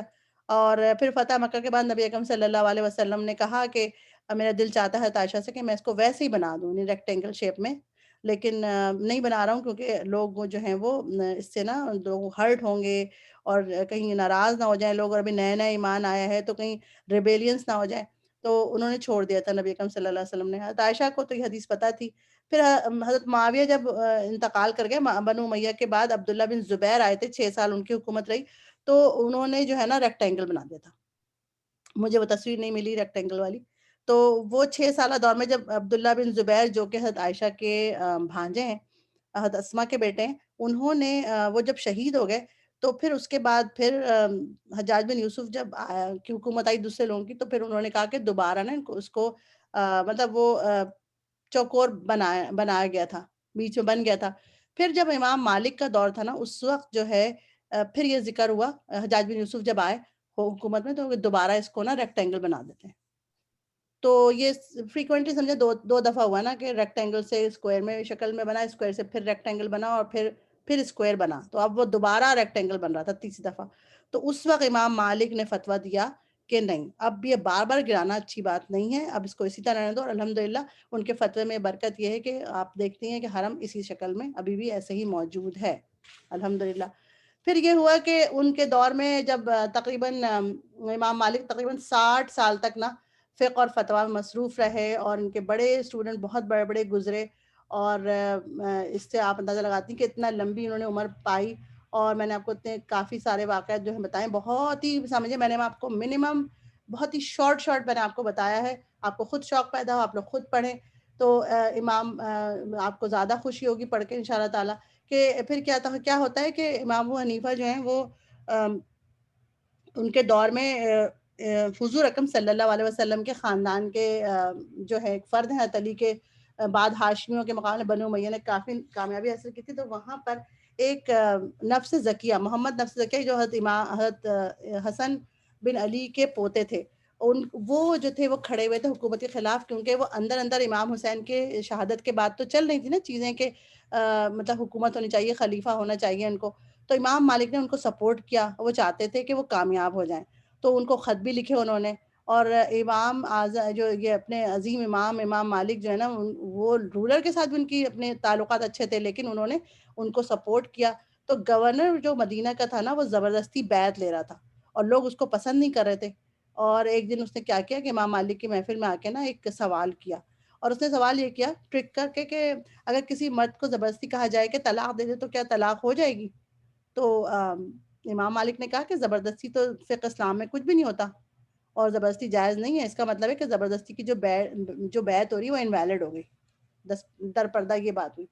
تو خلیفہ نے بعد میں جب خلیفہ کو پتہ چلا تو اس نے کہا کہ آپ جو ہے نا وہ اب فتویٰ نہیں دیں.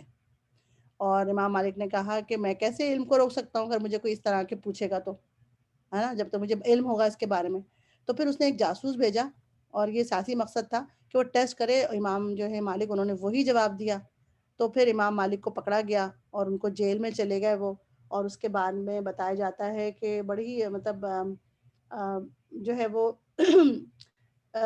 سمجھے کہ جبری طور پہ جو کہا تھا کہ مطلب بیعت پہ نہیں بولو کہ آپ طلاق کے مسئلے میں نہیں بات کریں گے, کیونکہ در پردہ وہ طلاق کے بارے میں بات تھی. لیکن ظاہر نبی اکرم صلی اللہ علیہ وسلم فرمایا تھا, انہوں نے کہا کہ نبی اکرم صلی اللہ علیہ وسلم کہتے ہیں کہ اگر کسی مرد کو زبردستی کہا جائے طلاق دے دو تو طلاق نہیں ہوتی.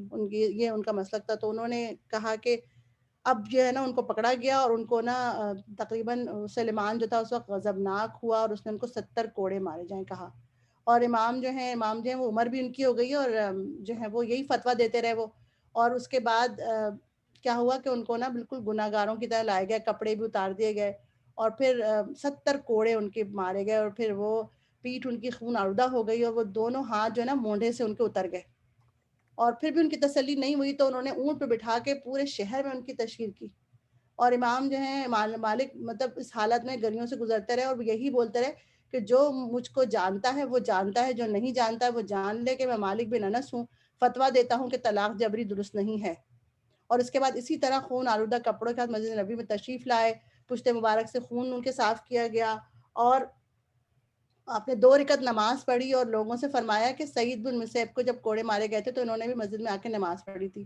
اور پھر یہ عزت کی مطلب انہوں نے اپنی عزت سمجھی اس میں نا.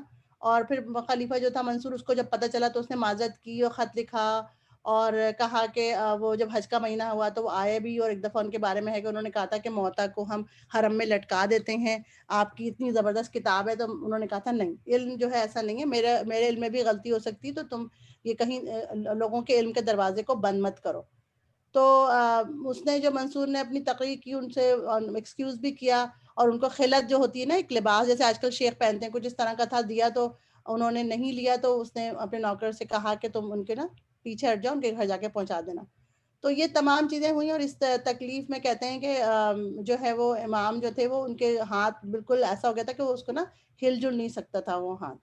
اور مطلب ایک دفعہ منصور نے کہا تھا کہ میں تمہارے نزدیک کیسا ہوں؟ تو امام نے فرمایا للہ مجھ سے اس جواب دینے سے معاف کرو.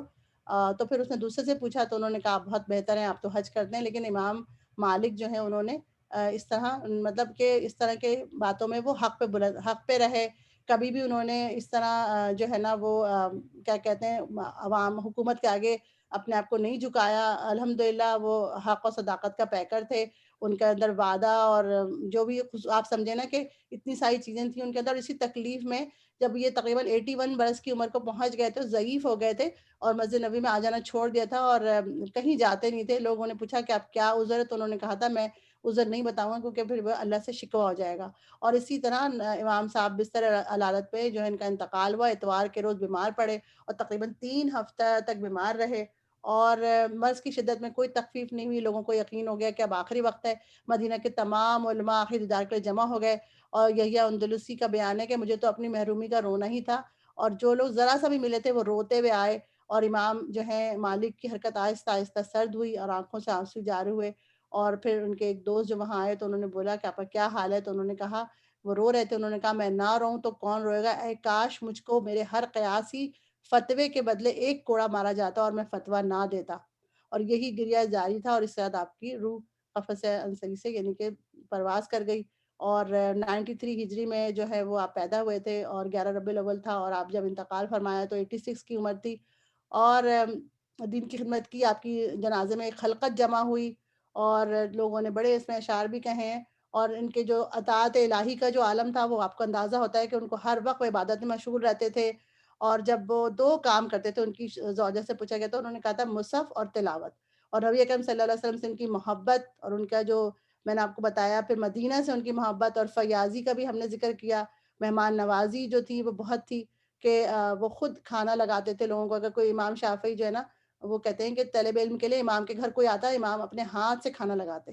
اور استقلال اتنا تھا، حلم و عفو تھا. اور اس کے بعد حق گوئی جو میں نے آپ کو بتائی، خودداری جو تھی بے تحاشا تھی. اور اس کے بعد انصاف پسندی. تو یہ تمام خصوصیات ہیں، ان کو ضرور کتابوں میں پڑھیے گا. اہل عزت کی بڑی عزت کرتے تھے.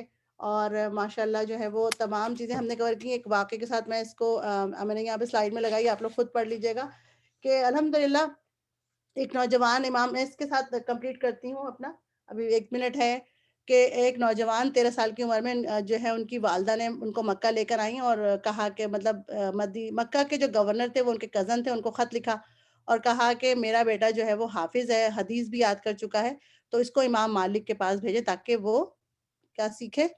ادب.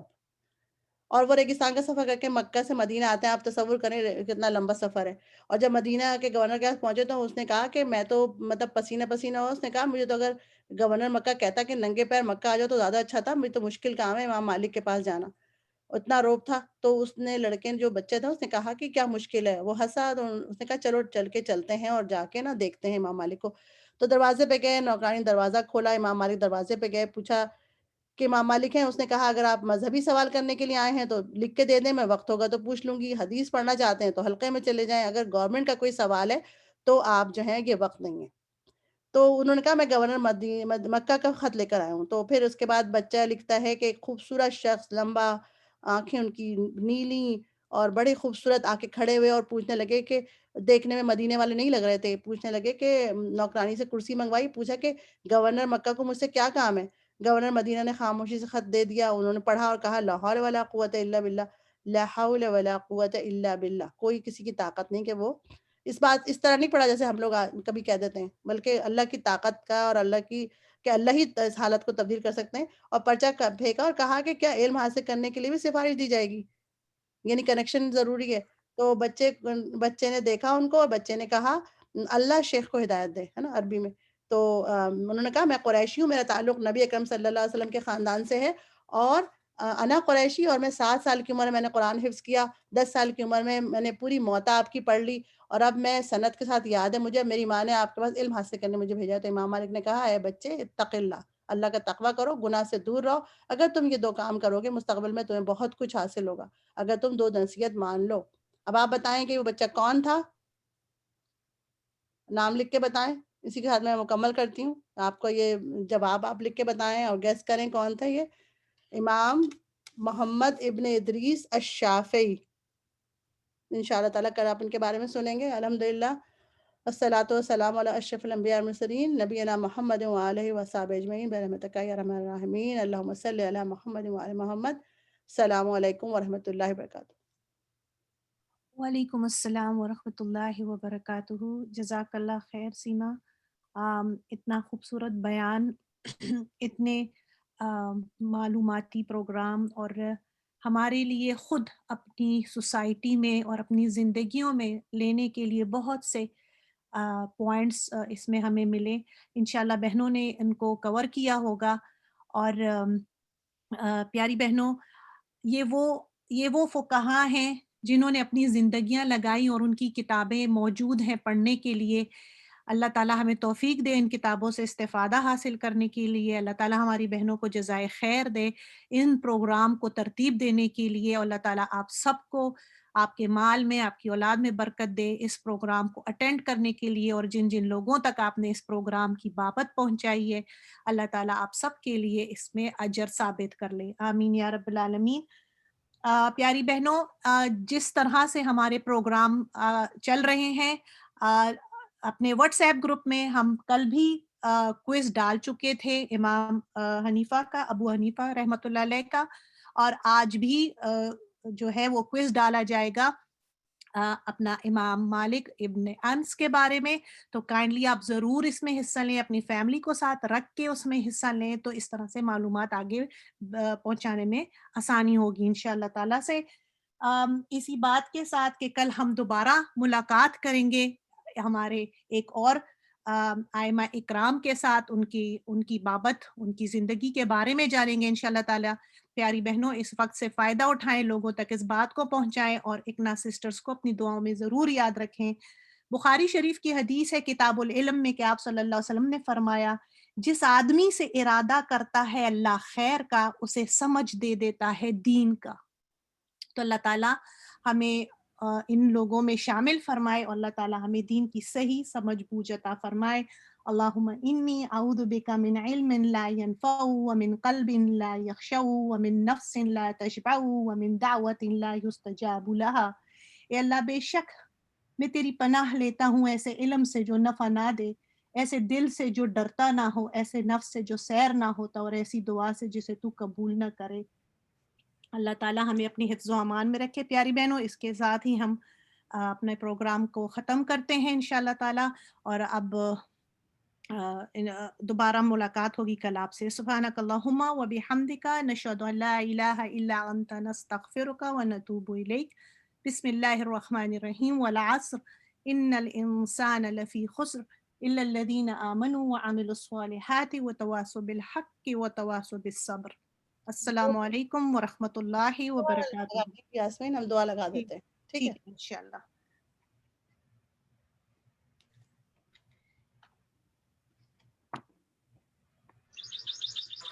سمع اللہ لمن حمده. اللهم يا من على العرش استوى، يا من خلق فسوى وقدر فهدى وأعطى كل شيء خلقه ثم هدى، يا من أضحك وأبكى وأمات وأحيا وأسعد وأشقى وأوجد وأبلى ورفع وخفض وأعز وأذل وأعطى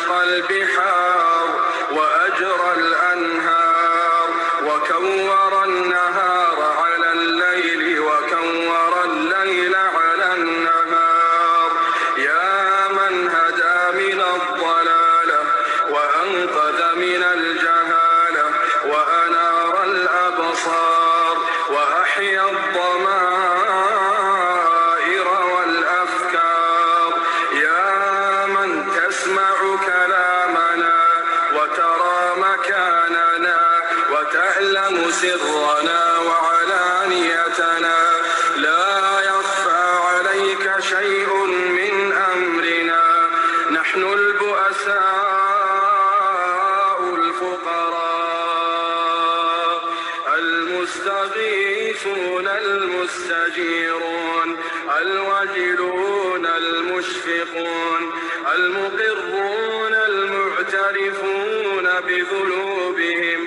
نسألك مسألة المساكين ونبتهل إليك ابتهال المذنب الذليل وندعوك دعاء الخائف الضرير من خضعت لك رقبته وفاضت لك عيناه وفاضت لك عيناه وفاضت لك عيناه وذل لك جسده ورغم لك أنفه إلهنا إلهنا لبيك وسعديك والخير كله في يديك والشر ليس إليك نحن بك وإليك تباركت وتعاليت إلهنا إلهنا ذكرك قوت القلوب وقرة العيون وسرور النفوس وروح الحياة وحياة الروح